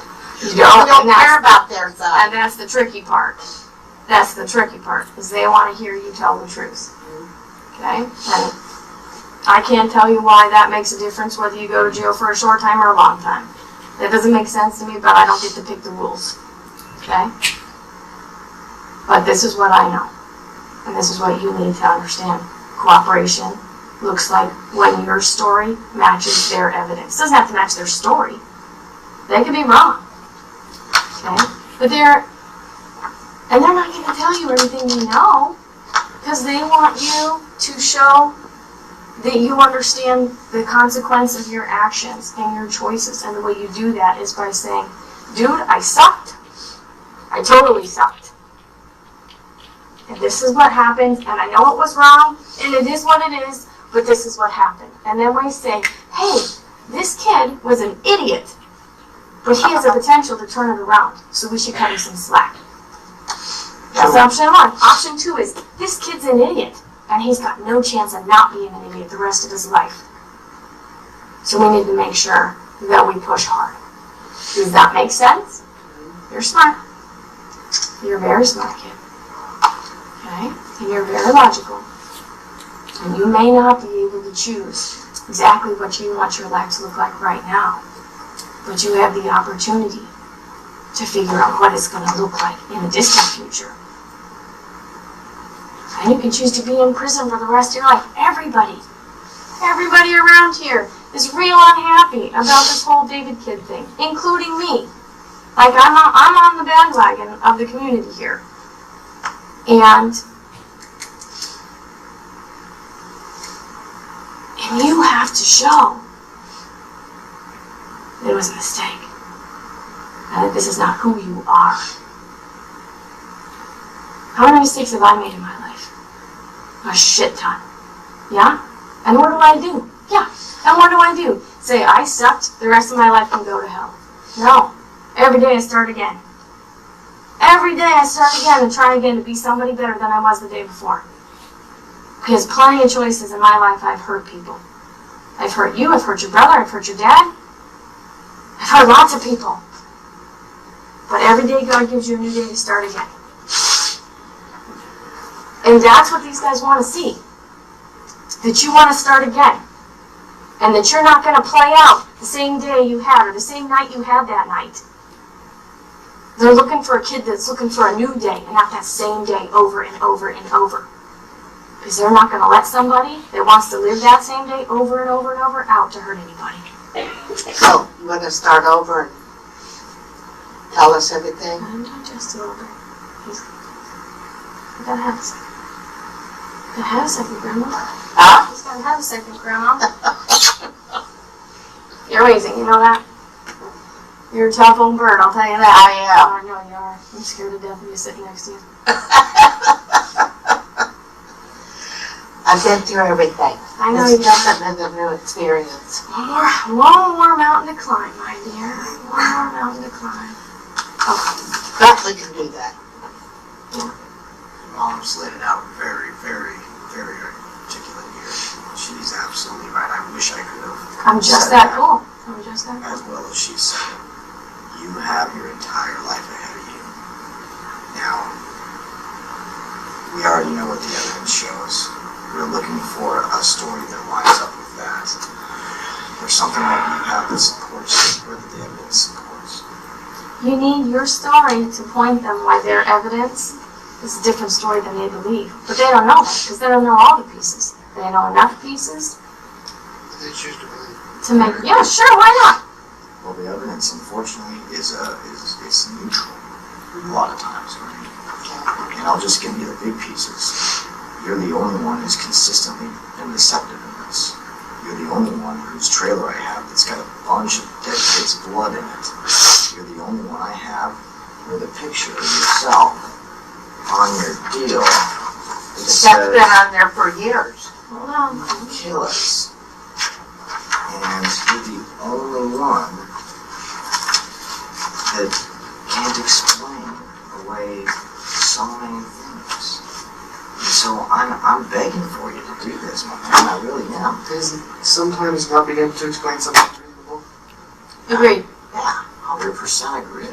And that's the problem. It's I was telling you my story, and you said, where was Andrew at this time? That was an honest mistake, and I know that Sure. you guys saw him in the wrong way. And well, that's why I called you on it, and you corrected yourself. And now we're okay with it. I just still feel like I don't know.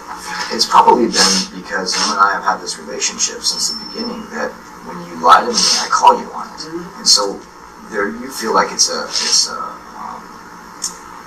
we're in some sort of controversial relationship, and that's not what I'm trying to do here. I'm actually as tough as this is to plead, looking out for you here. That's why Mom's here. That's why Mama's here. That's why Dad was invited. That's why I applied for search warrants to get stuff for you, so I made sure your rights were intact. That's why we're here today, telling me that I've got the word from the DA. Kleenex? Yeah, I'm sure somewhere like that. I've got the word from the DA that says, as long as you fully cooperate and take responsibility for your portion of this, it's absolutely going to be taken into consideration for this investigation. Okay? It does go a long way. When I get the opportunity to show you the truth, and then you tell me that I'm lying about it.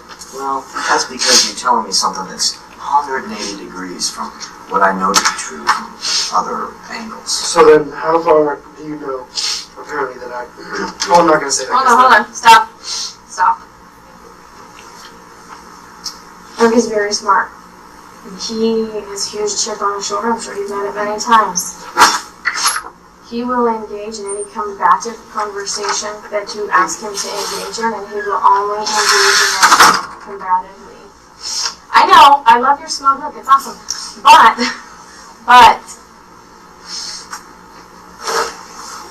it's not gonna go anywhere.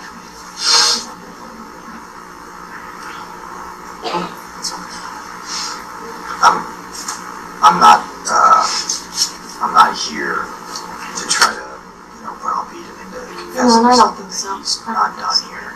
But like I told you in the beginning of this, I'm also not going to allow him to lie to me. Agreed. So I understand that. when I call him on that sort of stuff, I feel like he feels like this relationship is a good relationship. But what I'm doing is I'm telling him, hey, we're playing a big boy game here. We gotta play by big boy rules. And my big boy rules say that when I talk to people and they lie to me, I call them on it. Agreed. That I understand. And really, I think the biggest issue and what's hardest for Erick, and I'm in no way trying to, lessen what's happening here.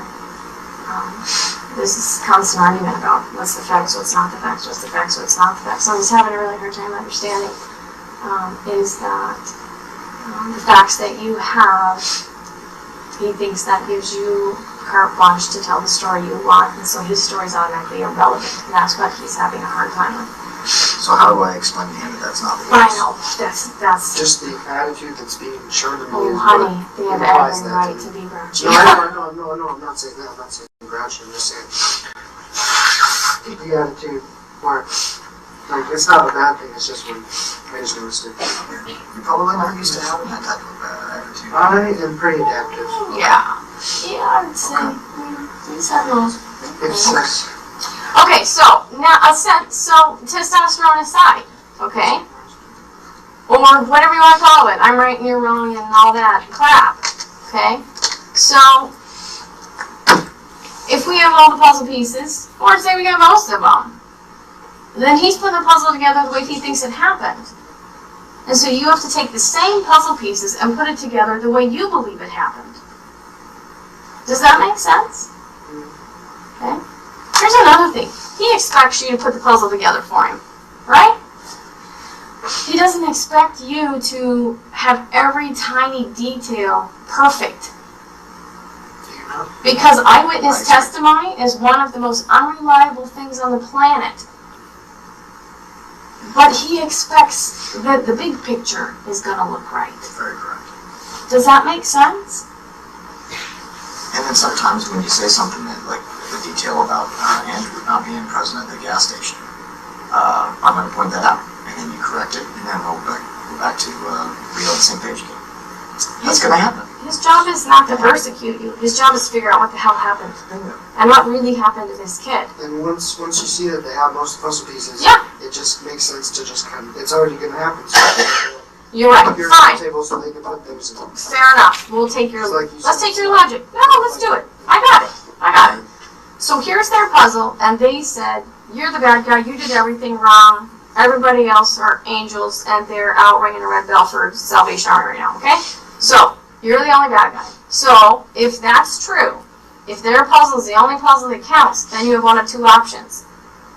You either say, "Yep, that's what it looks like," and have some options for the rest of your life, or no, your puzzle's all wrong, you're full of crap, you don't know what you're doing. So, And then you go to jail forever and a day. so this is the situation I'm stuck in. Sure, what's up? I want to put it on you and see how you would Sure, do. go. Just right now, the situation I'm in is they told me I've done something that I was a part of but did not do the Right. Of course. carry it out. Agreed. Don't you think that every kid that sat in your chair, they're trying to find out who did it, and nobody's gonna want to tell the truth, because nobody wants to get in trouble, right? So they have to assume that every person did it to find out who really did it, right? So if you did it, then you should say, I'm an asshole. So, I did this. But if you didn't, then you need to put their pieces of the puzzle together in a way that says, yeah, all those things are true and all these things did happen and this is what I know, but this is really what this piece over here looks like that's missing. So that they understand what really happened. But if this is something you did because you were an idiot for 5 seconds, fine, people make mistakes. And this is your chance to start over. You can't fix it and you're not going to lie your way out of it. If you try to lie, then you're screwed the rest of your life, and I'm sending you cigarettes and socks in prison. so when I sit here and say that I didn't shoot him, Sure. and they say that I did, Okay. and the only way for me to apparently get the least shitty part of this is Yes. to what? Say that I did? If I didn't? Well, if you didn't, no. But if you didn't, then you need to help them understand how their story is wrong. Correct. What Mom said. So you need to help them understand that. I mean, obviously they have all of this evidence, and Eric doesn't know all the evidence. Is that correct? And nobody's allowed to, because you expect everybody to be honest after they. It's kind of like a test of truthfulness. Yes, got it. And so, so you have to help him rearrange the evidence in a way that makes sense. That maybe doesn't point all the fingers at you. So if you didn't shoot this kid, who did? Who shot this kid? You were there. I know you. You're not going to duck out. You're not going to go take a nap while all the whatever magic is happening. So who shot this kid? Who lied and said you did it and they did it? And if you want to give up your life for somebody else, this is your opportunity for that too, I guess. But when you're in prison for the next 30 years, and this kid's out doing something else, having a family, having a life, they're not going to think about you. They're going to be like, ooh, I dodged that bullet. Peace out, Holmes. If somebody else did it, say it. If somebody else didn't do it, say it. Count me off. Say count me off. I don't understand. Count me out. 3, 2, 1. Andy. Okay, so if Andrew's the one, you're okay. Eric is, I don't know if this is helpful or not, Eric has had a really, really big deal with narcs. He has even won't talk to his 10-year-old brother because he tattled on him. Okay, so that's, if that's what's going on, it's reasonable for him to try to protect this person. If it's not, it's reasonable for him to make something up. So understand. That's what I did earlier when I said it was golf. Oh, fun. We're So this is the roulette. second This time is when- for somebody else. This is when you call me on my shit and I come out here. Fine. This Okay. is me Okay. choosing what side, what shittiest part. Whether I want to be on the shittiest side or the less shittier side. Okay, fair. Let's So, be on the truth side, huh? I'll work on the shitty side still. It's okay. So, you're okay. What am I now? You're okay. Same thing I've hated all my fucking life. Okay. It's not the time to self-destruct. You gotta pick a different time, okay? Okay. Pick a different time. You gotta suck it up and fight for your life. Okay? I know.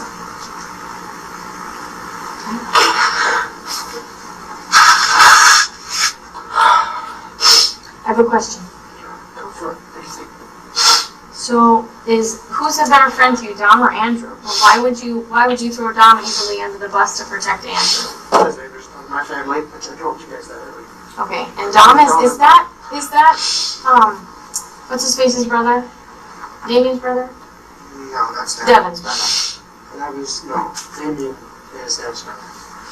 Damien is Devin's brother. Okay, sorry. I thought maybe sometimes I haven't met that one. Please, I like it. I don't approve of your choice of friends, okay? Okay, I know. Okay, so if Andrew pulled the trigger, you gotta make the evidence fit the puzzle now. You gotta put it all back together for us so that we understand.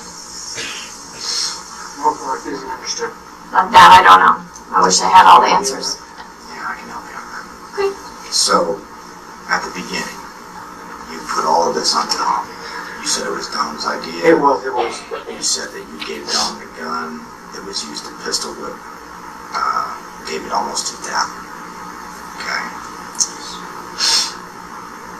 And you said that was all Dom. One hit was not Dom and that was Andrew. One hit. The first one was Dom.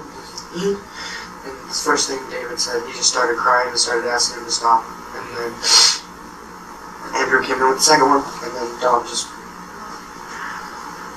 kept going. Now, you're present when that's happening, obviously, as you're giving us your recount of that. Yeah. What are you saying? What are you doing? What are you seeing? Standing here, Outside thinking the it shouldn't trailer, be happening, not doing anything about it. Inside the trailer, right at the door. and you got there because Dom said, "Hey, this is about to go down. He Get out said, of here." get in here. I was standing outside at first. I just handed it to him. Like, he asked me to just give it to him. I said, okay. And he opened the door a little crack and I handed him the 40. And he took it in there and I said, I don't know what was going through my head, but at one point, like a couple minutes later, I ended up getting in there. Okay, so you're now inside the trailer. And I'm not even a full step in. I'm standing right at the door with the door closed so my dad doesn't notice it's open and come out. Where's David at? David Grunwald? Yes. He was locked in the bathroom. They were holding the door shut, and they said, we got him locked in the bathroom. And they shut all the lights off, and he walked out. And that's when Dom hit him. And then Andrew hit him, and then Dom just kept hitting him. You guys ran a line over for lights? He's got to be making some noise at this point. You're telling me David wasn't screaming? He wasn't screaming, he wasn't. I wouldn't hear it. Neither am I. I'm just asking. Okay, sorry. Neither of them. They're both deaf. So, Love you, Grandma. so you, Dominic, Andrew, and you're telling me Bradley was there too? Yeah. I have conflicting information on that. How sure are you that Bradley was present? 100%. You guys all load him up together What do you mean? into the Bronco? Oh, Dom. it was Dom just held him by the shirt and carried him out there and put him in the truck. Which side do we put him in? He was behind the driver's seat. So behind the driver's seat, so that's a two-door vehicle. Yeah, I wasn't watching the whole time. I went to go, what did I go do?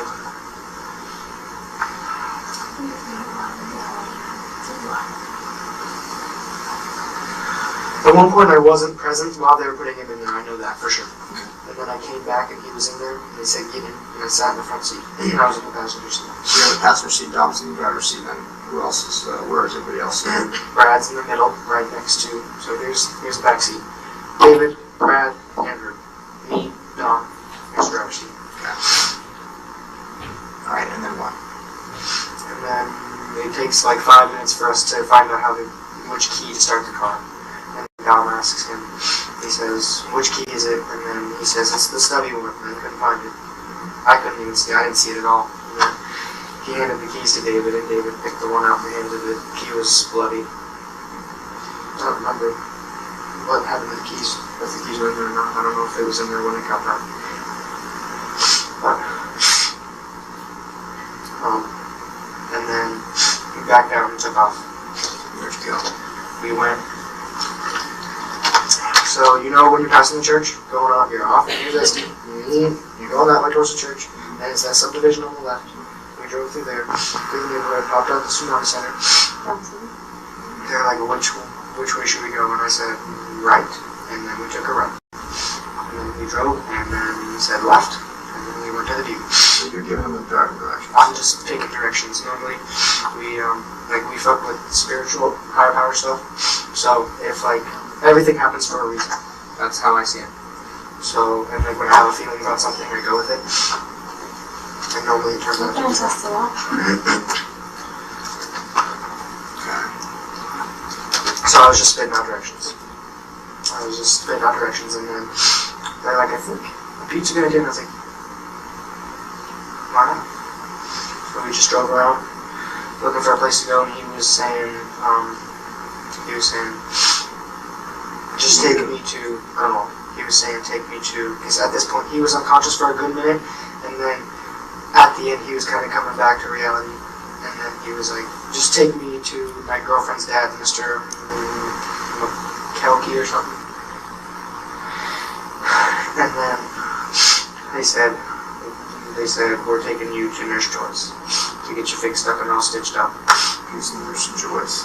It was just what they were saying to make him less worried. And David Grunwald. We drove. Where do you think you're going at this point? It's dark. I honestly have no clue where we're going. I just know we're going to a secluded area. So why are you going to a secluded area? That's where Dom's trying to take him out. Dom said, he knows too much. Okay, continue. Well, I'm just confused because you're in this car with Dominic and a bloody 16-year-old kid that you claim is your friend. And at what point are you piping up here saying this is a bad idea? That was at the beginning. And I'm asking, you're in the car, clearly you're telling me that you know you're driving David Grunwald to his death. And I'm asking you, at what point are you piping up here saying this is a bad idea? It wasn't me piping up, it was in my own head. I wasn't. I didn't know. I was afraid what was going to happen if I said it was a bad idea. And we drove out, and they said that this seems like a good spot, and we pulled off. And he got out, and they all took first lead, and I was walking in the back. And Dom was holding David Grunwald by his sweatshirt and carried him out there and put him there. It was Dom, Sugar, Brad back here, Andrew here, and me standing right here, and David Grunwald right there. And as soon as he turned, that part was true. As soon as he turned, bang, and he just fell. And then Andrew started running, and I was like, okay, I guess we're running. So we ran. And I slipped and fell, I went a different way, and they were like, this way. I was like, I'll go this way. And I went that way, and I slipped and fell in the water, but that's relative. And then we went to the truck, and drove to Deb's. She didn't go straight to Deb's, right?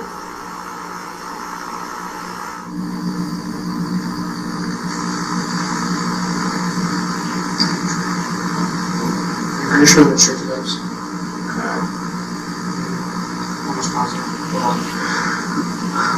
We're driving, and then Brad snapped his phone in half, David's, and then Where's that phone at? it's on the highway somewhere.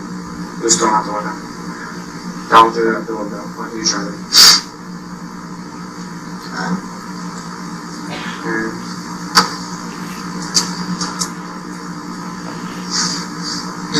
we drove, we were following ourselves back, we were retracing our steps, we didn't really know where we were.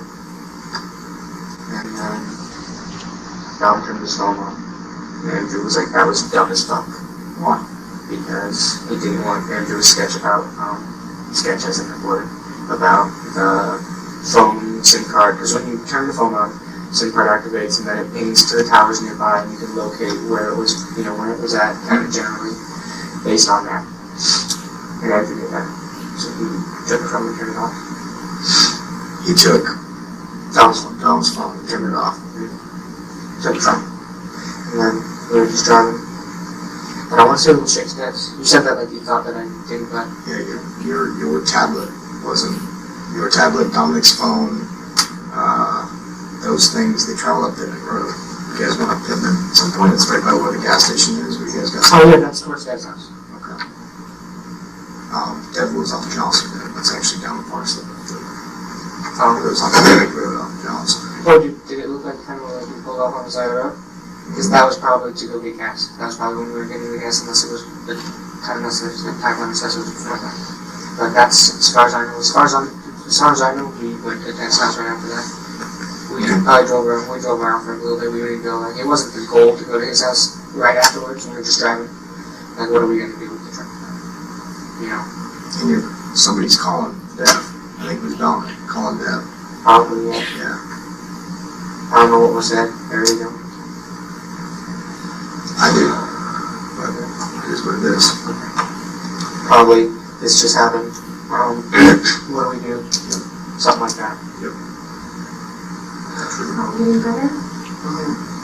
Can I ask a question outside of this a little bit? So, don't let me slow your roll or anything. But, remember when a million years ago, the helmet was in the house and I got ringed up and all that, and we had that conversation? Who was it that threatened to come and shoot up my house and every vehicle I own? I honestly have no clue. Like that's the only thing I don't know. That What was the voice that I didn't recognize. So I just wondered if maybe. Yeah, no, I was always asking myself. I mean, like, because I want to know who went and threatened my mom. I really don't. Mine was the maid. It wasn't. No. The one who like made those like rapey threats. That was Mason Sanders. No, the one who, no, Devin is the one. Is that maid's name? Yeah. No, it was him twice. I was there when one of the calls happened. Was that Brent's helmet? No, it was Devin's. Okay, that wasn't Devin's voice that threatened to come and shoot up my crap. Maybe it was, I don't think so, but. Okay. So we're Sorry. going on the far sideline.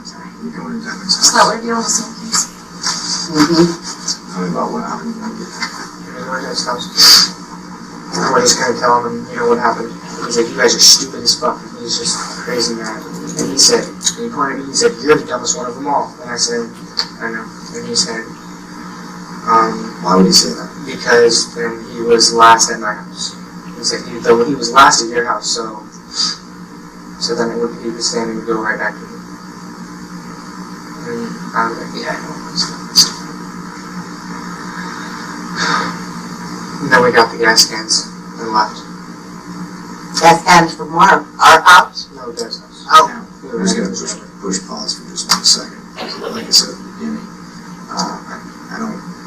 I have conflicting information on it. Oh, yeah. Out there. Okay. And I have conflicting information here, right? So obviously I can't give away all of the techniques and tactics we use in a homicide investigation, but I will say, technologically speaking, so social media and anything else that communicates with the airwaves, like cellular telephone, tablets, computers, and all the messages, both text and voice, that has been happening throughout this investigation. The Alaska State Troopers think we have those, right?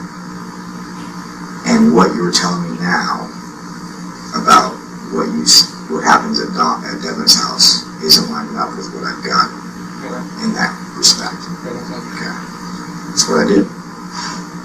So I'm putting you on notice that what I'm getting from all of the technological stuff that I have isn't lining up with what you're telling me happened at Devin's. Okay. So, And then we talked about where Andrew was going to go and what he should do. And he decided to stay there. I know that happened. I'm pretty sure Andrew stayed in his car out in the driveway that night. As far as I was concerned, that's what was the backup plan in case he wasn't able to escape. At Devin's mom's house? Yeah. Oh, okay.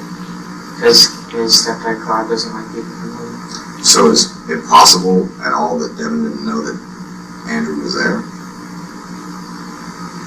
No. Shouldn't have been. That was the intention was for him to come back. I don't know if he had let him know. I don't know if Andrew let him know when he came back, but I don't know why not. Why do I have your voice, texts, social media, etc., saying to Devin that you're the one that did the deed, not Austin, aka Andrew. Why do I have that? I don't know. That's concerning. That's a part of that puzzle that I was talking about. It's conflicting there. And it's a big piece. Yeah, actually, It's a big piece. Yeah. Okay. So Austin stays at Dev's. as far as I know. So we dropped him. You drop him off. Where he goes from there is, you don't know. That's fine. And I never asked you to answer the question that you couldn't possibly know the answer to, but it's fine. That's fine. You guys go to the 49 holiday. We established which. Oh no, Andrew got dropped off after we got gas. Okay, so he's still in the truck. Because I was talking to him while they were talking. I was like, I haven't hung out with them in a while. So you go to Dev's, then you go to the holiday, then you come back? Yeah. Okay. So, you go to Dev's, you tell them what happened. And who's talking primarily? Who's talking to Dev?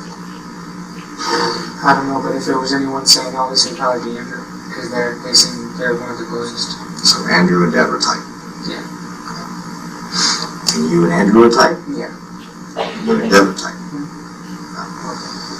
So, you guys go get gas, come back, you drop off Andrew Austin. How long do you stay at Dev's the second time? It's nothing but for a minute, I'm pretty sure. Do you talk to Dev again? We pull up on the side of the road, and Andrew's like, if you guys can, go back there and dump bleach all over.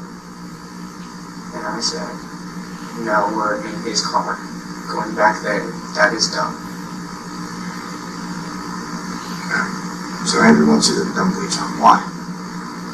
He doesn't feel like, well, part of it was he wanted us to go make sure that it happened, because he was worried that he wasn't actually, gone. And the second part was because he was worried that we weren't smart enough with him. He said, go back there, and dump bleach on him if you can. Did you do that? Did you ever go back there? So, continue. You're at the gas station, you got the gas, you dropped off Andrew, he says you need to go back and put bleach on it, then where? And then we're just kind of driving around, finding a place to go, like in the beginning, when we pull out of this economic center. We don't know really where we're going, we're just trying to go somewhere and find a place to burn it, and dog is driving. Again, still. And then somehow that leads us to wherever the car was being. I guess it was like a mile up. Sure. On that dirt road. I know the dirt road. What's the dirt? Do you know the name of the road? Oh no. It's like a trail. It's not a road. Okay. Do you know the name of the road that gets you to the trail? To the place where the cars burn? Have you ever been there before? Is it down like where Joe lives? It's down. Is this where Joe lives or before? It's past our. I remember passing our road. I remember passing not like our actual road, but Caribou, I was saying, the one that goes from truck. You're going up the top of the hill and it's the right. Okay, so that's Walmo's. I remember just passing it. We passed it. But you didn't go past Joe's house. Or you don't know. No, we didn't go past Joe's house. That's too far. So Joe lives off of Sage, and not Nash. And we live off of Walmo's. Did you stop at the bridge and do anything? With the car? We stopped. Just stop it all and do anything at the bridge? Not with the car, no. No, but I mean, like, did you stop the car and then you guys do anything?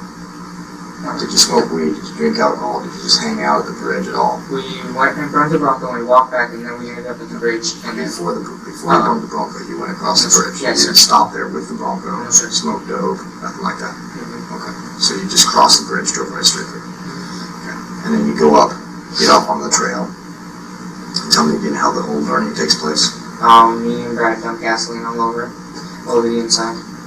Seats and, our steering wheel, dashboard, inside the fucking glove box, door handle, door, backseat, all that. And then I try to light a branch and throw it in there because I'm not trying to get lit on fire. And then Brad walks up to the driver's side door, which both doors are open because at this point we were both standing there on each side. Where's Dom? He's staying up. Oh, I want to say he's watching. He's sitting there. At first, I started pouring. No, at first Brad did. He was inside it and started pouring when he was inside, and then he made his way out.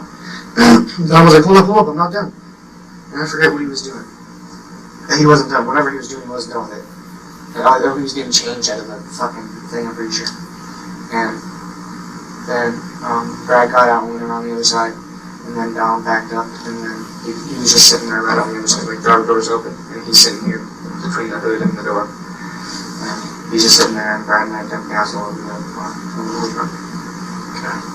And then I try to light the branch and throw it in there, and it doesn't catch, so I'm like, oh, shit, gotta find another branch, and Brad's like, no. Walks up to it, wants to go on fire, and I'm sitting there at the passenger as the flames come at me, and they burn my hair, and I just close my eyes and walk, and like I just walk the other way, and I'm like, that was close. And then we walk all the way down the trail. Tom turned on his phone and everything. We were just walking, drinking a little bit. I had some alcohol on me, and I said, let's drink so we don't get cold. That was a good idea. I thought it was a good idea. Where'd you get all the alcohol from? Darla's stash? Maybe. Okay. And then we were drinking. And we made it to the bridge. We did some more drinking there. We found a can and made it into a pipe for smoking weed. Smoked a little bit there. Taxi drove by, and we all just hopped up in.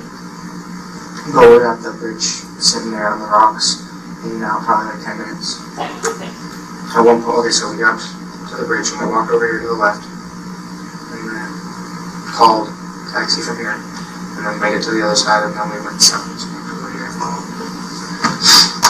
Did you guys pay for the taxi? I had money. I had like $20. You had $20? How much did the taxi ride cost? No, I had $40. I had 43, I think. I want to say 43. Yeah. And So you paid for the taxi? we got a ride as far as $43 could get us, which was right up basically to the intersection at the laser car wash and where the road column is on. Mm-hmm. Like, laser car wash. 49th State Street. Yeah, if that's the one. Yep. Yeah. And then we walked to Alyssa's from there, and it was probably like 3-4 a.m. when we got there. Did you go straight to Alyssa's? Yeah, we just walked. No, we walked, and then we went to my dad's house and got pizza. We cleaned everything up. Okay, so we cleaned everything up. Well, I was going to get the pizza pockets while Dom and Brad cleaned up the blood. Right, but pizza pockets take like 6 minutes to make, and that blood took an hour. Had to have taken Then at least a little bit of it took time. like 4 minutes, honestly. And I didn't go make the pizza pockets. No, I went out. So I was like, you guys go do that, and I'll go get all the food and everything. And they're like, okay. So they went in there, started cleaning.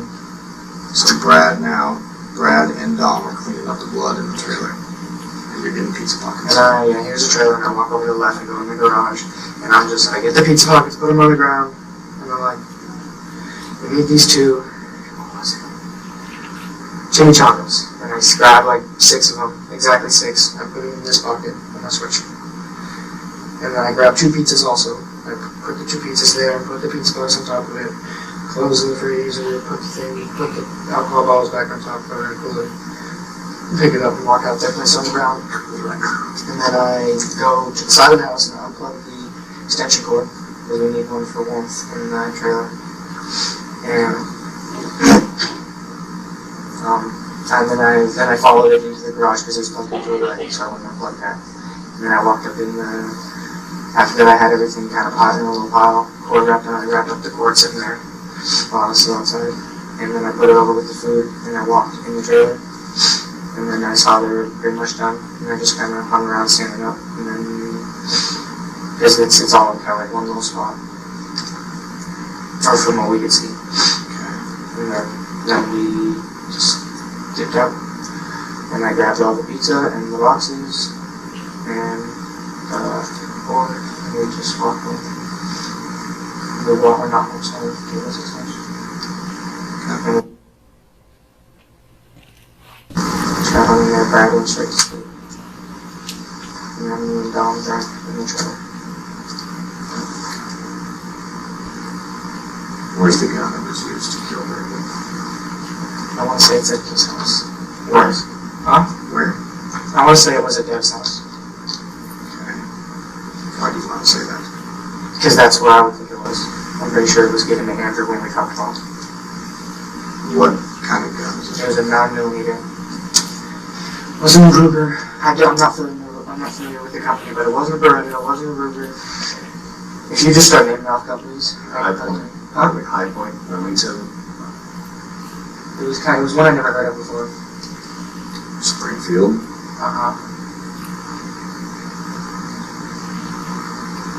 Makes no this for sure. I remember Taurus? Huh? Taurus? That might have been it. Taurus. I think that might have been. But don't quote me. So, describe it though. It's black, and I think the barrel sticks out a little bit. And it's got iron sights on it. And it should have a 15 clip like most 9mm. So then it's got the insignia of what the brand is right here, where like Ruger would have it right on the handle, right on the grip of it. It was right there, but it was like metal, it wasn't glass. It was a metal insignia. And it was like kind of shiny. I want to say it was like a bird looking thing, but it wasn't. The Ruger Eagle on it, so. But it was black. Yeah, sure black. My 40 is silver. Where's that at? I gave it to someone. That someone should have been done. Should have been or was? It was one. He should still have it. I don't know. I don't know where. I haven't been able to get hold of him. Why'd you give him the 40?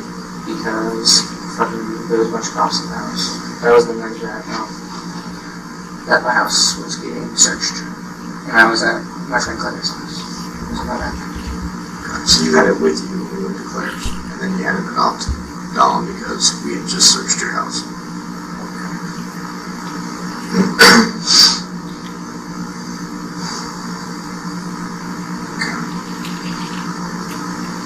And the gun the 9mm that you say was used to kill David, where did they come from? I don't know. I don't know, honestly. Well, you know that the reason I'm asking is because why in the world would Dominic call you and ask you for a gun to pistol whip David with when Andrew, the person who you claim is in the trailer with Dominic, has his own gun? That's confusing. Because he said that the 9mm wasn't, it was plastic on the bottom, so it wasn't, like, because my 40 is metal. All metal, and there's a rubber grip, and it's pretty heavy. So he said he wanted to use the heavier one. They were trying to knock on it. They were trying to hit it. So he used my 40 instead of the 9 because the 40 is heavy. And he wanted to knock it out. Instead of the 9, but he would have had to have already been locked in the bathroom by the time this happened. By the time I handed it to him? Yeah. Yeah, he was locked in there when I handed it to him. As far as my knowledge was, I hadn't walked in there yet. And at no time did you say, hey guys, this is a terrible plan. You guys shouldn't do this. I don't see any of that on Facebook. I remember saying, I got every deleted message ever sent to you. I don't see you ever. I said something to the I remember saying something to the extent of that, showing that I wasn't okay with it happening. I don't know. The ones I'm seeing, they'd say exactly the opposite. You kind of look like you're in on this. And you're telling me you're physically taking the gun, which tells me you actually are kind of all along with this. And if you are, you just need to say you are. What do you mean by along with it? Like you're not objecting to it, and you're helping. You understand what's going to happen to this kid, and you are going along with it. I didn't know that he was going to get killed until we left. But you guys knew you were going to beat the shit out of him. Okay. That's reasonable. That is as much as known to me. That is a reasonable assumption. Yeah, absolutely. There's something that maybe I missed, maybe I don't get. So one person has a gun, but their gun's not cool enough to beat somebody in the head with. It's not heavy enough. Listen, if I got some kid, or anybody, trapped in the bathroom, I'm gonna grab whatever is closest and I'm gonna start swinging shit. Does that make sense? They wanted to knock him out one hit. They didn't want to But I grabbed the cast iron pan. And so they tried to grab the cast iron cord. Which was rare though, they had to go get it. It was Literally steps from the garage. It was on. It was out there. It wasn't in the garage. The footage No, was in the garage. what I'm saying is Oh, I'm the sorry. garage is closer than you are with a gun, and the garage has tools, yeah? Yeah. Hammers, crowbars. Like, sounds like crowbar. I don't understand why, after 3 people that are in this trailer, and you say you're not, have to go Facebook you to get you to bring them something heavy, when any one of those 3 people steps to the garage and grab a crowbar or a hammer. I couldn't tell you the logic in it, but I feel like it's because they know that they think that no one would ever have any of our weapons. That's what they think. They wouldn't know to go to the garage. Oh yeah, they don't know that shit's in there. Which one? Because we've been moving everything since I got my new sheds put in. I couldn't tell you the logic on it. I wouldn't even know where to go.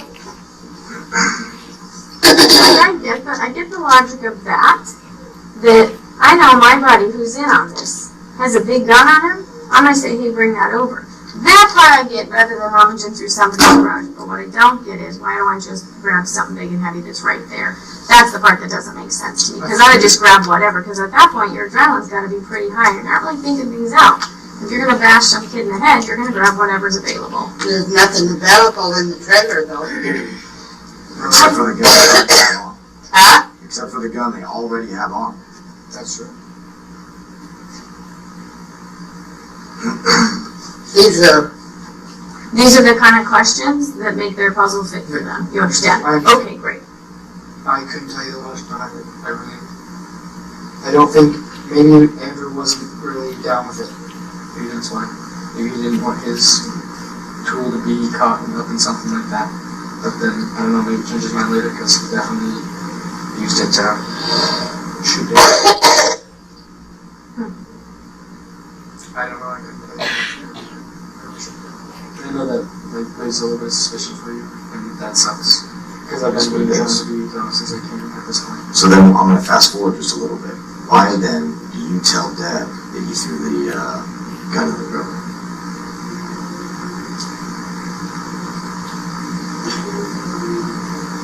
I don't understand that.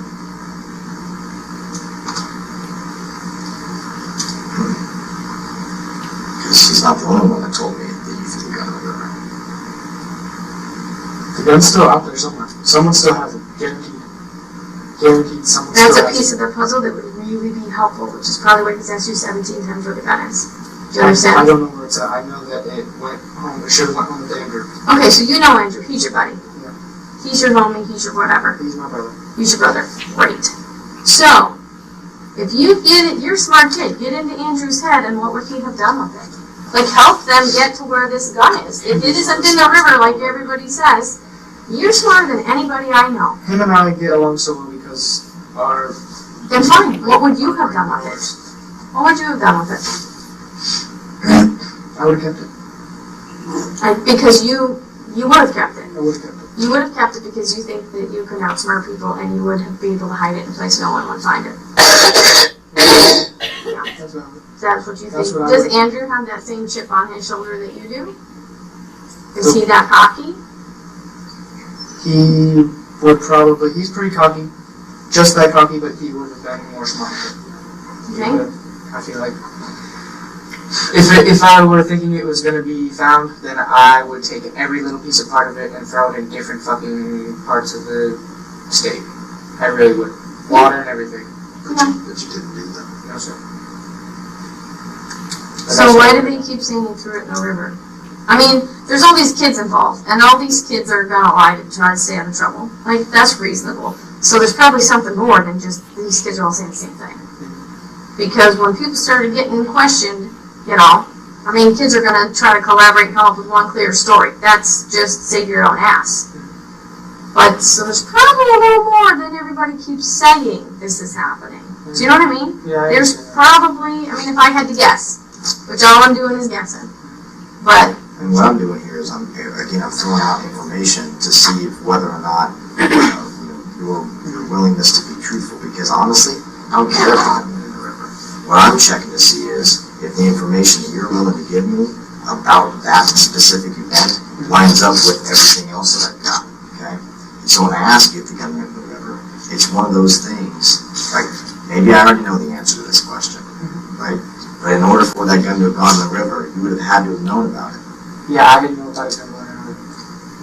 I didn't know. No one told me about that. If it happened, then it I should have been told.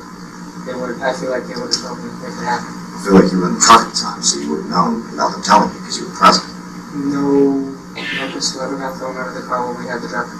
Nothing ever got thrown out of it except the phone. I'm gonna paint you a little different picture, okay? So, there's questions that they don't have the answers to, right? That's what you're banking on, really. I know you. And you're banking that they don't know very many, okay? But they know a lot. Wait, what do you mean? They know a lot of the details, right? And they're not gonna tell you, okay? Because they're cool like that. But, there are some they don't know, right? Otherwise they'd have no reason to question anybody, right? So there are pieces they don't know. But they don't want you. Of course! I can show all my cards, come on. There's a person I just. So what they're, wait. Yes, okay, that's a stupid idea right now. But, Except for me. if your pieces match their pieces that they have as facts, then they're more likely to believe the things you tell them about the pieces they don't know. Does that make sense? You're like, hey, this kid is spilling his guts about all this crap we already know. This checks out, this checks out, this checks out. Ah, I bet he's right about this one too. That we don't know about, but we really need to know. Does that make sense? So the more the pieces match for them, the more it validates what you're saying, and you can help them fill in the pieces they don't know, which is what they really want, which is why they're spending all this time questioning you and questioning everybody else. But when your pieces don't match, they're like, well, we can't really trust this kid. And they're not going to. And they're going to be like, oh, and they're going to let you hang for it. So as long as I've been talking ever since when I restarted, like the last time when I restarted. So I look at themes. Right. I look at trends. Okay. I'm saying 1 is a coincidence, 2 is a trend, 3 is a pattern, 4 is like a tradition, right? I'm looking for a trend of truthfulness. Now backed up by evidence. You okay? I don't have any more water. Straight That's not mine. Brand new, unopened, right there. It's hot in here. It is, we didn't want it. So I'm looking at trends, okay? And I'm not looking at trend of story A, trend of story B, trend of story C, because we're at trend of story E with you right now. What I'm looking at is the trend of all of the stories combined, A through E, right? And right now, I've got more deceptive stories than I have truthful stories with you, and I'm trying to get past the deceptiveness. I'm trying to up the average, if you will, with my truthfulness trend, and I'm not quite there yet. I want to get you there. At this whole part at the end, I've been as truthful as I possibly can. Actually, I will back up what you're saying. That is the most truthful information that I've received from you, is what happens basically after you get to Debs. Unfortunately, and is very common, the stuff that happened before that you're minimizing. And minimization is a very, very, very common thing for folks in your position to use. Basically what I'm saying is you're giving us a piece of the pie, but it's only the piece you want to tell us because the rest of it looks really bad for you. So you're minimizing your involvement. And I'm trying to get you to the point where you're just like, and you just give us everything, right? That's all I was trying to do. So, ask what he would like more detail about. What did I want to go more into what is happening inside the trailer at the beginning. I want to go into more detail about the once you stop on Knik River Road and you guys walk out to murder David Grunwald. I want more detail on both of those snippets in time. What? Okay, so you think I was in the trailer like most of the time? Right? At least near it and not doing anything to stop it. Yeah. Okay. I didn't do anything to stop it. I was not for it, but I wasn't showing any signs that I was against it. And you provided the gun that they used the pistol with. So explain to me a way why that doesn't make you look like one of the more worst people in this situation. Yeah, they have them held up in the bathroom, and yeah, that sucks, and that's terrible. And they're definitely bad for doing that. But you bring in the weapon used to cause him harm. They're just holding him into the bathroom. You actually bring the tools used to cause harm to David. So your job now is to explain to me why you are not the more worst person in this situation. And if you can't, you can't. Yeah. I don't really take cameras with me. Beautiful. I love that. That's good. You should keep that attitude throughout life.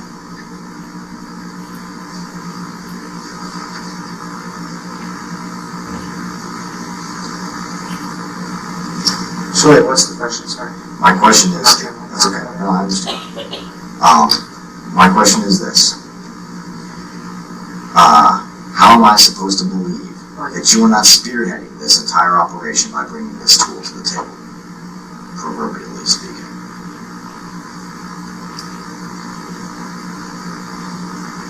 I can't provide any evidence that says that I wasn't.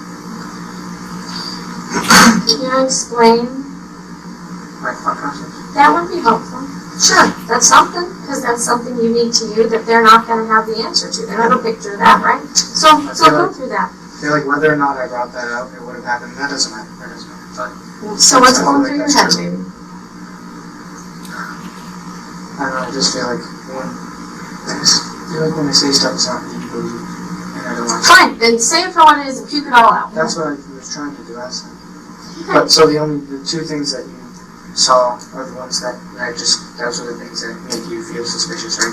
Because I want to get those out of the way. I don't want you to feel that. Yeah, well, I certainly want more detail about it. I mean, yeah, the fact that you're leaving out the detail does make me suspicious that maybe it's not as truthful as it could be. And I'm not discounting that what you have told me may be somewhat truthful, but I think there's an underlying portion that you're skipping over. You're skimming that part, and that's that minimization I was talking about. I believe there's more to this iceberg than just the tip you're giving me. Well, at the beginning, he said beat the shit out of them. Whatever the reason for that, obviously must have been a good enough reason to do it for. Okay, so you say at the beginning. What do you mean at the beginning? Where's the beginning for you? The beginning is when Dom says, bring up the 40 and I'm taking it down. Okay. That's the You're going to the bathroom and he tells you bring out the 40. Okay, so that's the first time you understand that David's about to get an ass whipping. Yeah, he says, I'm being the shit out of this kid. And I said, I don't remember how the exact conversation went, so don't quote me on it, but it went something like, I'm beating the shit out of this kid, and I'm almost positive you said I didn't, but I'm pretty sure I said no, don't. And then he said, no, I'm dead ass serious, and I threw a bunch of laughing faces because I just took it as a joke. And then I could tell he was really serious, and I was like, oh, you must have done something. So, yeah, I'll bring it out. So this is this is like what I would consider the first possibility of you to not be involved in this, right? And then, but for whatever reason, you don't take that. Instead you go from being separated from this incident to getting involved in the incident, and not only getting involved, but bringing a tool to the table that causes David Grunwald to get his butt kicked, right? Yes, sir. Okay. So then, and I need you to be honest, this is part of that whole full disclosure thing, right? You get over there, you hand off Dom the pistol. What happens next? I close the door. And they don't open the door yet, and they don't start beating in there. And a couple minutes pass by, and I'm like, well, I don't know what's going through my head, but I decide to go in. So I walk in there, and close the door, and they kind of freaked out. They're like, who is that? I'm like, it's Erick. They're like, oh, it's Erick. This trailer is so small, you can't barely change your mind in it. Yeah, I know. Okay, so now you're telling me that Dom, he's 6'3", 250, 260. Yeah. Bradley ain't a small dude, but he's not big as Dom. No. Austin, also a normal sized kid. And now you, and they don't know you're the one coming in? How? Like, you guys gotta be on top of each other. And who's holding the back of the door shut? Andrew, I'm pretty sure he's holding the door shut. He has to get out of the way for you. There's no room for him. He's like standing with his foot and his back's facing the fridge. And Brad should have been behind Dom, and Dom was right here. And I'm pretending to be Andrew. So he hears me, door's behind, our fridge is behind me, door's in front of the door, Dom's here. What's David Grunwald doing? He's in the bathroom. Right, but what's he doing? He's trying to get out. He's just asking to let him out. That's what I hear. Asking that he's saying he had to pee, so that's why he went in. And they said, just go use it. Just go use it. So don't be in the bathroom. And that doesn't work. And then it's Dom, and then like diagonally but behind him is Brad. So I could see Brad if I were. And there's Dom. And then I just pop up in the doorway and I just stand there. And David's in the bathroom, so that's So at this point, what does David think is happening? he just thinks he didn't hear me come in. He just thinks that it's a joke. Because you guys were all friends and you locked him in the bathroom because that's funny. I didn't lock him in the bathroom. Well, The people who he was hanging out with were not his friends. Did he believe they were his friends? He believed that they were my friends, so they were okay. Okay. That's why. Because he's there to see you. Apparently, There to see Dominic. It's not he came there. Well, he came there under the influence of David Evans. So. Okay, but now David Evans isn't even part of this. No, I know. I'm saying that he came there. I don't know why David. Like the invitation. It was probably. Oh yeah. That's what I'm saying. So I didn't. But he shows up because he's your friend. Didn't you say you knew him since you were like 9 or something? No, 9th grade. 9th grade. Okay. So what's that? 2 years? Okay. So, Austin's holding the door. You show up. Now you got the gun. I didn't even. You handed the gun, and then you set back out. Now it's a couple minutes later. You walk back in. Basically, nothing's happening. You said something a little bit wrong, so I'm going to clarify. Beautiful. I didn't go when you come out. The door opened and I was standing outside. Right, and you handed it. And I handed it to him. And then he through the crack in the door. Yeah, and I was like, and then you close the door. Close it. And you waited. And I kind of just sat there. And I was thinking in my head, what's going on? Why didn't you go in? Why did you stay outside? Because I didn't want to be a part of them beating the fuck out of David. Because he's your friend. But why didn't you stand up for him? Because I can't stand up to those people. Why? It's not cool. It's not. Because then you wouldn't be part of their group anymore? Or because you weren't worried that they would take it out on you? Or you wanted to show your allegiance to I them? didn't want to be removed from the group. And I was also scared what they would think if I didn't seem to be about it. Like, okay, I understand. Thank you. Continue. Now you're all four on the 5 technically, right? In the trailer together. What happens next? And well, let's take a step back. Okay. I'm not inside yet. I'm standing inside. And I'm thinking about it. I was fucked up, and I'm like, okay, I'm gonna go in there so that I can not be fucking have to watch my back for my own people. And so I go in there, and then they're just making sure it's me.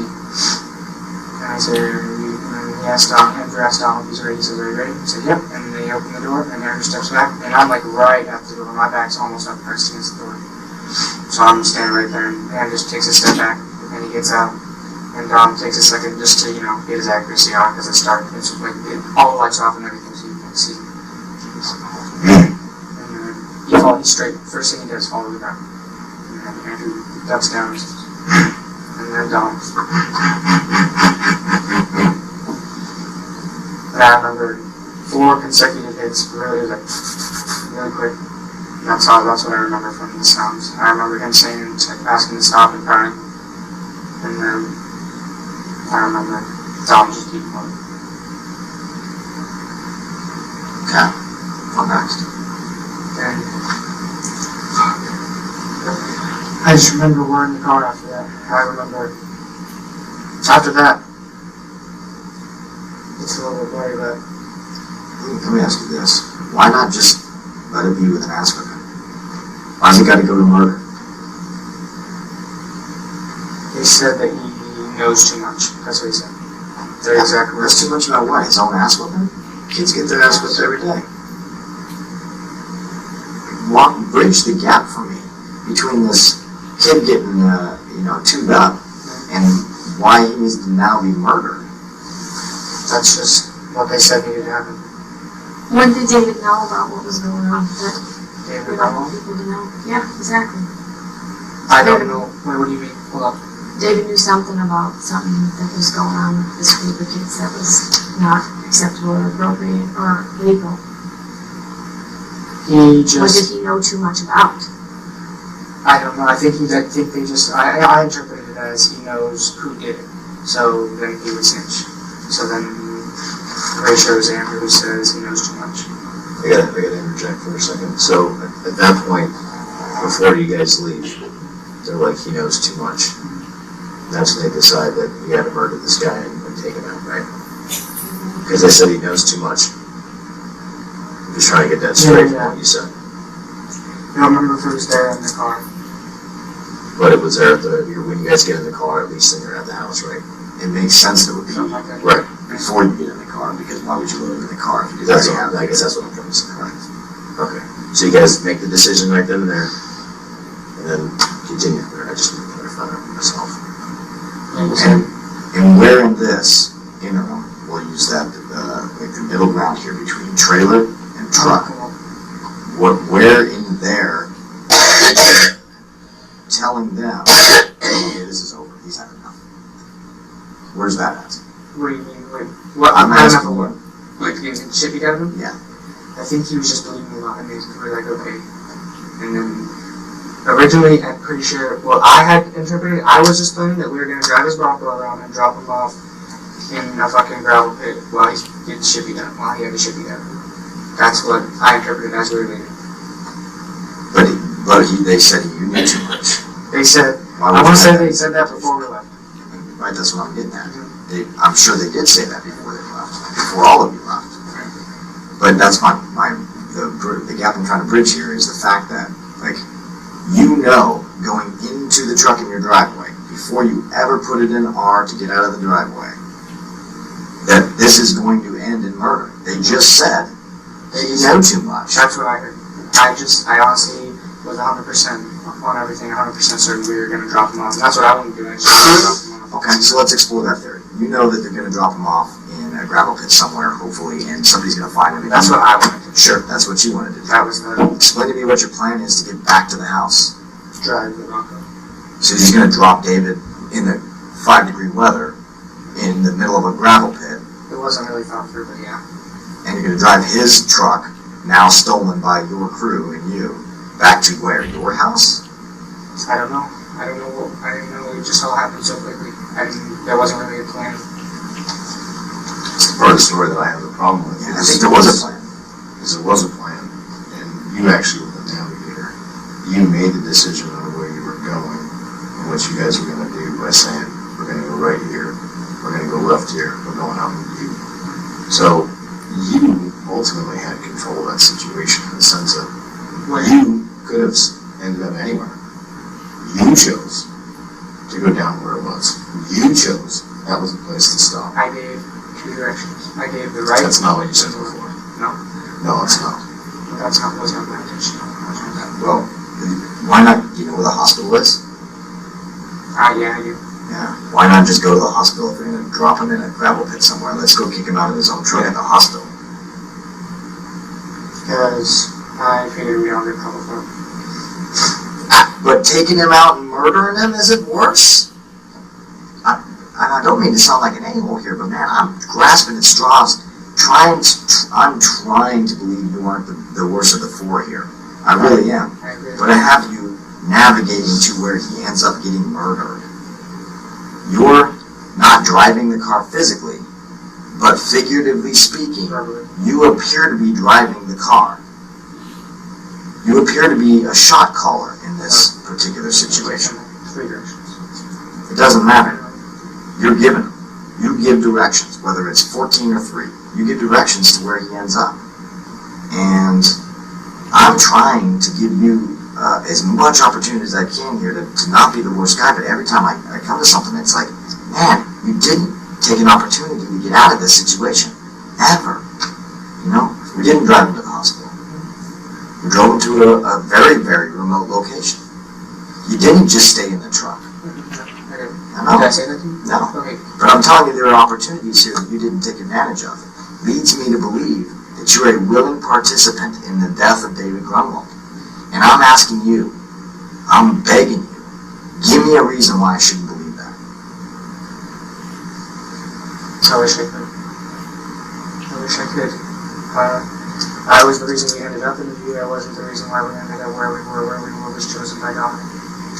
Where the situation happened, it was his choice to pull over, and he said right here. Okay. So take us to that. You guys all pop out of the rig.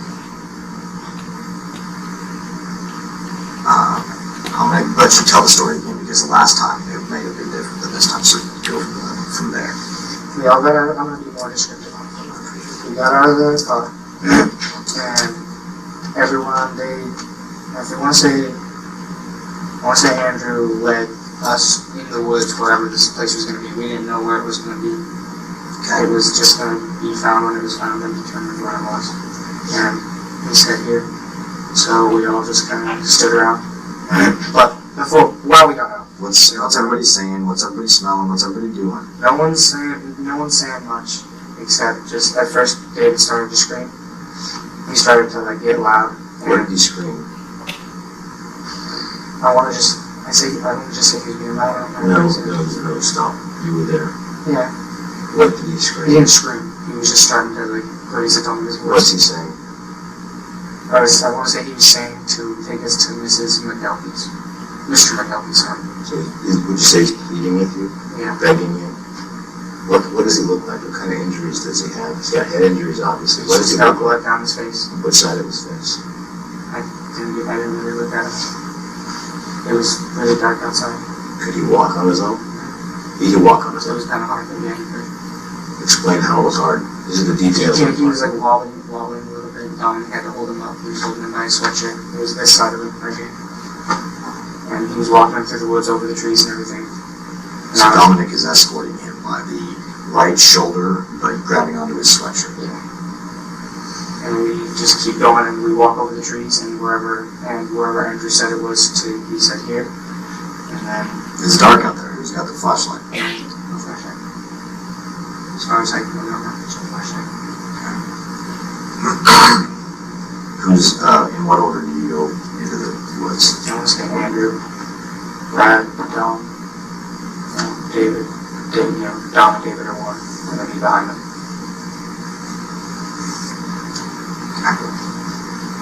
And what's everybody saying to do? Smoking, joking, just. No one's saying much, really. At this point, I'm imagining what you're telling me. David has got to be pleading for his life at this point, yes? Yeah, and then, but Tommy started to get loud. Dom said, "Shut the fuck up, don't say anything." And he pointed the gun at him, and the handle was down. It wasn't like that. And that was your gun. No, sir. That was not your gun. No, it wasn't that. Where's your gun in this? My gun is in my waist. It was holding that and hang her down, so I don't shoot myself. And we're walking through the woods, stepping over trees. I fell once, and we get to the point where Andrew says, "It's here." So Dom pushes him to where, it's kind of like, there's like bushes, kind of, I don't want to say trapping him. So it would be bushes, like half circle around the back of it. And it was me, Andrew. Dom was over here, right next to him, and Brad was back there. And as soon as he looked up at Andrew and pulled through. And I just remember his legs giving out and his head falling back first. When you say turn around, what are you talking about? Like he pushes him, and I'm just trying to get this in my head. Pushes him down. So he's got him facing away from him. He's standing up. Everyone's standing up. He pushes him down. And he pushes him into the spot, and he's still standing. And he turns him around facing us, and as soon as he looks up at Andrew, that's when the bullet went. And he does nothing but just drop his legs, give up. His head hits the ground before his body hits. And then Andrew runs and I run, and I don't want to look at it. I don't want to see what happens. I didn't want to. And but Brad told me that he looked. He told me that he sat there and looked at him for a good minute, probably 30 seconds. He said he didn't see me hold everything. Because at one point they were trying to turn the road, and he felt it bad. He was like, I feel like he's not dead. When did that happen? That was when we were in Toronto, right? Okay, so let's back up just a little bit. You take off running with Andrew? Yeah. Bradley's still there? Bradley is just kind of slacking behind everyone. Where's Dom? He leaves before Brad. But he's still standing back there and just starts walking the way we're going. And then Andrew gets out of my sight and he's already running and going, and I was like, okay, so I just started walking with Dom. And I thought Bradley was behind us, honestly. He said he wasn't. He looked really good. And I went like, we were walking, and there was this obvious way to go, but it wasn't the way. So I went that way, and they said, no, it's this way. And I was already like, whatever, I'll go this way. You can't do that. I walked around, and I started sliding down. There's like a river, a little stream, and it's frozen, and the ice comes down, slanted. So I start sliding down it, and I jump to the other side, and then I start sliding back into the river, fall and spray on my surface area so I can not, go into the water. And then I crawl up the side of it, and I'm like, well, I'm gonna go get in this water somehow. So I just walk through it and walk to the other side and back to the front. And the car was facing away from the street. Okay. And then he pulled out and we started driving. And Andrew started saying, those are the details that make sense. You're out at the Bronco. Yeah. Is anybody already there? They're all in there already, because I took the one that kind of long way around, and I kind of was running there because I didn't want them to leave. Sure. So I was kind of worried about that, but I ran that, and it wasn't even started by the time I got there. But if you're looking at the road from where the Bronco is, it's facing that way, left. And we pulled out. Don was driving, like he was the whole time, and he pulled out. And I want to say we went right back towards where we came from. And Andrew said he has a bad feeling. And he said it didn't feel like I actually did it. And then he said, I wonder if he's actually gone. And he asked everyone if they had confirmation or anything. And I told him I didn't see anything. I sound like there's no way that he's probably still alive. But I said I didn't see the bullet or anything. And then he asked everyone, and Brad said that he stayed back. And what did he say? What did they say about him? So he was just kind of sketchy. He just was a little bit scared that he wasn't dead. Well, what did Bradley say? He said Bradley's the guy who I stayed behind. Oh yeah, Bradley just said that he stayed back and he looked at him for like a minute or something, and he didn't see the hole in his head or anything. He didn't see any hole. But he never said he saw him moving or saying anything. He said he saw his fingers twitch. He said he saw his fingers twitch. And then And then Austin said sketch. And then we just kept driving. And I don't remember the whole conversation, but I remember it was about, part of it was about Dom driving fucking normal, because he was just all over the place. And then another conversation was about getting rid of his phone, and another one was about what we're going to do with the truck. And then we ended up back at the fence, and I don't know if I knew we just drove around, and then figured out from there, we were like, okay, we'll go back to dancing and see what we should do. And that was Andrew's idea. His idea to go back to dance. We went there, he also what to do, and he was really mad. He was sad for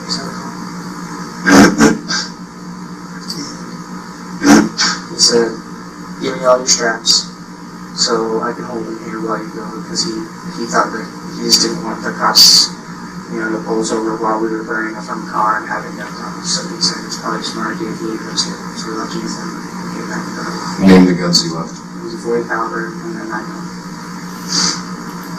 And Did you ever go back and get yours? And you gave that to Dom? no, I went back and got it when we went to go find the car. But like when we dropped Andrew off, because we gave it to him the first when we showed him. And then we drove to get gas, and I said, well, if we're going out in the middle of nowhere, you should probably have something to keep us safe. So I said, Dad, Ben, you can bring me my 40 when we show up. And he said, okay. And he was kind of sketchy about it, and I told him, I was like, I need something to keep us safe. If some bad stuff, some people show up or whatever. And then we drove off, and we were driving around. Our goal was to go to Riverbed, which is right there, right by the gas station. And then he was like, no, let's go to Cold Village. So we started driving towards Bowles. And then I don't know how we ended up where we did. But we were just driving around finding a place to do it at, and that's where Dominic picked to burn it at. So, any questions? I wasn't done with this one, but I just want to stop there and take a little check point. I got a quick question. So when you guys first got to the point where you took or Dominic took David out of the vehicle, and you guys led him into the woods and then he was shot. And unless maybe I missed it, but when you initially told us what the order was of you guys going in there, you left out Bradley. And I'm just wondering if that was a mistake. So what was Bradley in line? So I've got my Bradley stories. was, I want to say he was second. Okay, that's it. Just Thank you for wording it the way you did. so keep going. So you go and Bronco gets burned out. And then we walk down the dirt road, keep walking. He makes a phone call. Let's go. And we're walking down the road, and I'm like, get off the fucking phone, we need to call a taxi. And he said, okay. And then we got off the phone, and we were walking down the road, drinking, and we did call a taxi at that point. Okay. So he decided to get back off the phone. And then he got off, and I was like, get the fuck off the phone, we need to call a taxi, I'm not trying to be gold. He was like, okay. So he got off the phone, and then we walked, and we were pretty much at the bridge by the time he was off the phone and everything. Who's he talking to? So I'm pretty sure he was talking to Gary. And we were just walking, drinking, trying not to get too cold. And we made it to the bridge, and we called a taxi. Apparently, Brad said, he's like, I know this $5 taxi service, so he called that one, but it wasn't $5. He said, we'll take you anywhere in Wausau, but for $5. I said, it could be true. And it was, like most things they said. You guys talked to Garrett after you killed David? That's what Dom did. My God! So the taxi shows up. And I had a bottle in my back pocket, and I dropped the can we were smoking with. And then Brad found it. I got a bottle in my back pocket, and Brad said, he handed it to me, and he stepped up to me and handed it to me. That's it, and it's pocket. Hold on to it. And again, the taxi that takes us to buses, and I'm sorry, my bad. It takes us to that intersection, and we walk to buses. Well, first you stop at your trailer, right? Yeah. Before that, we were walking past and we were deciding whether we should go. And I was like, well, we're going to need food and be warm, so I'm trying to go get more food. And he said, okay. So we walked to my dad's house, which is just right down the road. 3 pathways, downhill, over the hill, through the woods. And we get to my dad's house, I tell them, I guess I tell them to go clean up while I go get the food, and they said, okay, deal. So I went in the garage, got the box of pizza pockets. Where did they get the cleaning supplies from? They were, originally they were going to use a bottle of vodka I had. There was 100 proof vodka.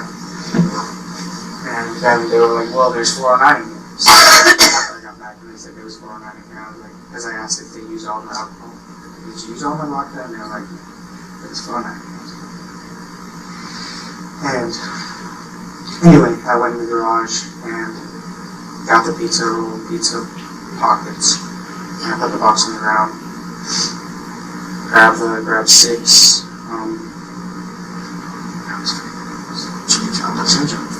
And grabbed 6 of them because there was 3 of us at that point. So me, John, and Brad. And then I get the pizza box, get 2 of them, put them on the ground, put the pizza rolls on top of them. I want to say I put the chimichangas. No, I put them in the box after I set them down outside. So I walked outside, set the pizza in the pizza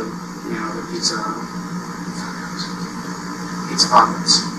And we put them down and I took the chimichangas out and threw them in there. Managed to get everything in one place. And I go over and get the extension cord and I unplug it from the garage and I trail it and put it out of the garage. And I was like starting to pull it and it's like making shit fall on my phone. So I walk in there and it's connected to a light and I unplug it. Start rolling it up, place it over by the pizza boxes and I walk in the trailer to see if they're done. And they're just finishing up as I walk in. Well, where did they get the cleaning supplies? There was a rag they used, I believe. It was just a handheld. And there was 409 in the trailer. Where did the bleach come from? The bleach was empty. Bleach was like 5 feet. Okay, so they clean up with the 409 and you re-clean up with the bleach. Why do you re-clean up with the bleach?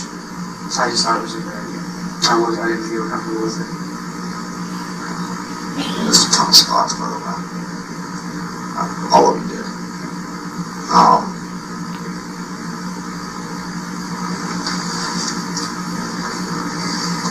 So you got, did you get anything else besides the food, the extension cord? Oh, yeah, that's what I was gonna ask you. Where'd the carpet go? The carpet, he was burned. Where did it get burned at? Crevice Marine.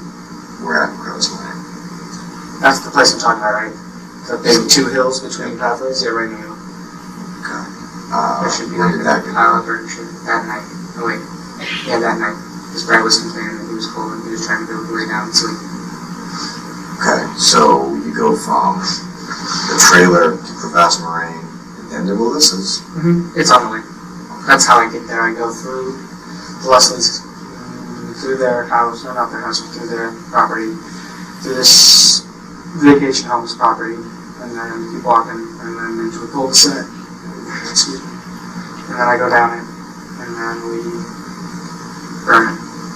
He has a torch. Dominic Johnson burns it with the torch. Where do you get the torch? It was from David's house. You have that the whole time? Yeah. In his backpack. I don't remember seeing a backpack. Because most carpet doesn't just burn just by lighting the corner. He sat there, we sat there for like 4 minutes, 5 minutes while he was trying to burn his house and places.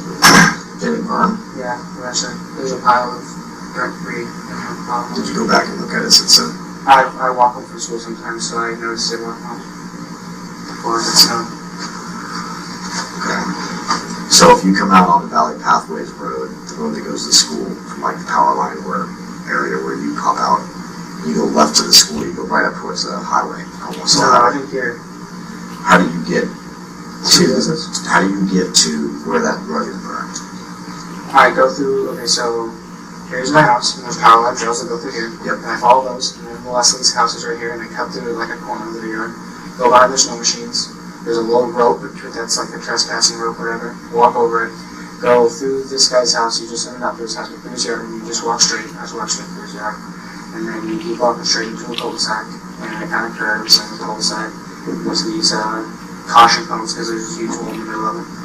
And you keep walking, and you grass, and you keep walking, and then it leads to the right, and there's a big hill, and then, when you Crevice Marine, you go down, I went down it, up it, and then right there, you're at the top of it, you can see pathways, and I just walk straight and follow the concrete road all the way out to where the Allstate building is, and that meets the highway.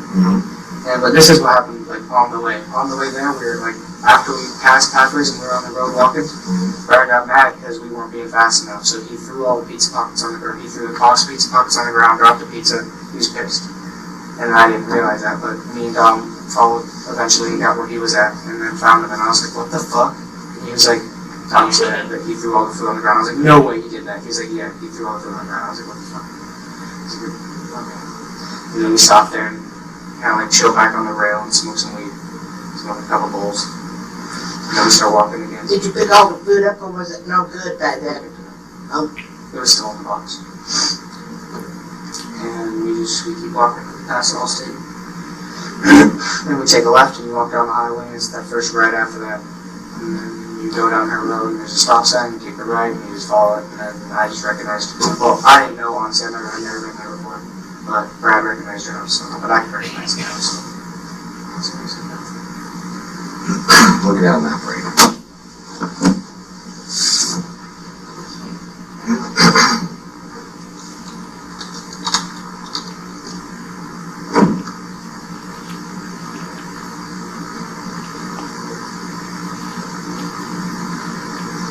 This is your place right here, okay? Alright, hold this. Okay. So this is the Leslie's house. Hold on. Oh, this is, I want to say this is an old picture. They should have a new house right there. Yeah, Oh, there's the picture. okay. So there should be a power line trail that goes through here. And right here, this is the yard. Okay, so there should have snow machines right there. And I walk through the woods. There should be a rope right here, the tree line, walk over it, walk straight through there, neighborhood, keep going, go through this, take that left kind of round I told you. There should be cones there. You walk here. Okay, I don't know. Now this is a lot. Because you end up. Oh, this is. This is right there. Oh, that's when it was a bunch of. Yes. Okay, yeah. I can't really. I mean, I can try to show you from here. There's all these trees are gone. All these trees are gone, and the trail, there's frozen out right here, and it goes down and it pops up. And oh, well, I guess it's further than I thought. Walk this way, should go down like that. Up, top of the hill, I guess that's all the way over here. I mean, the school's right here now, I guess.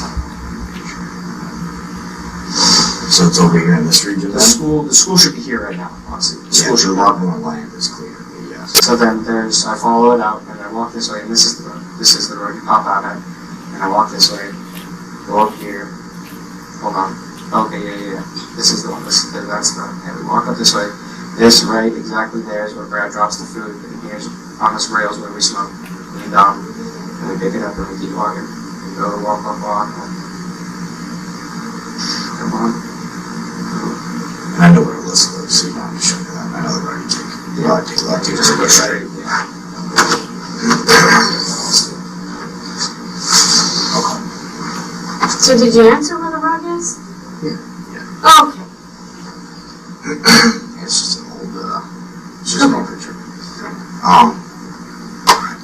Guys, real quick. The phone, where was the phone at David's phone? It was snapped by Brandon. I understand that. Where was it before that? Before? When you called? In his Bronco? Yeah. Or no? The whole time you were at your house? No. It was in the trailer. Okay, so it's in the trailer? It was in the trailer. So you grabbed it. They grab it off him, I or they grab it in the trailer? They said go grab his phone. He said okay. I grabbed his phone. What else did you guys take from David? Honestly, That should have been it.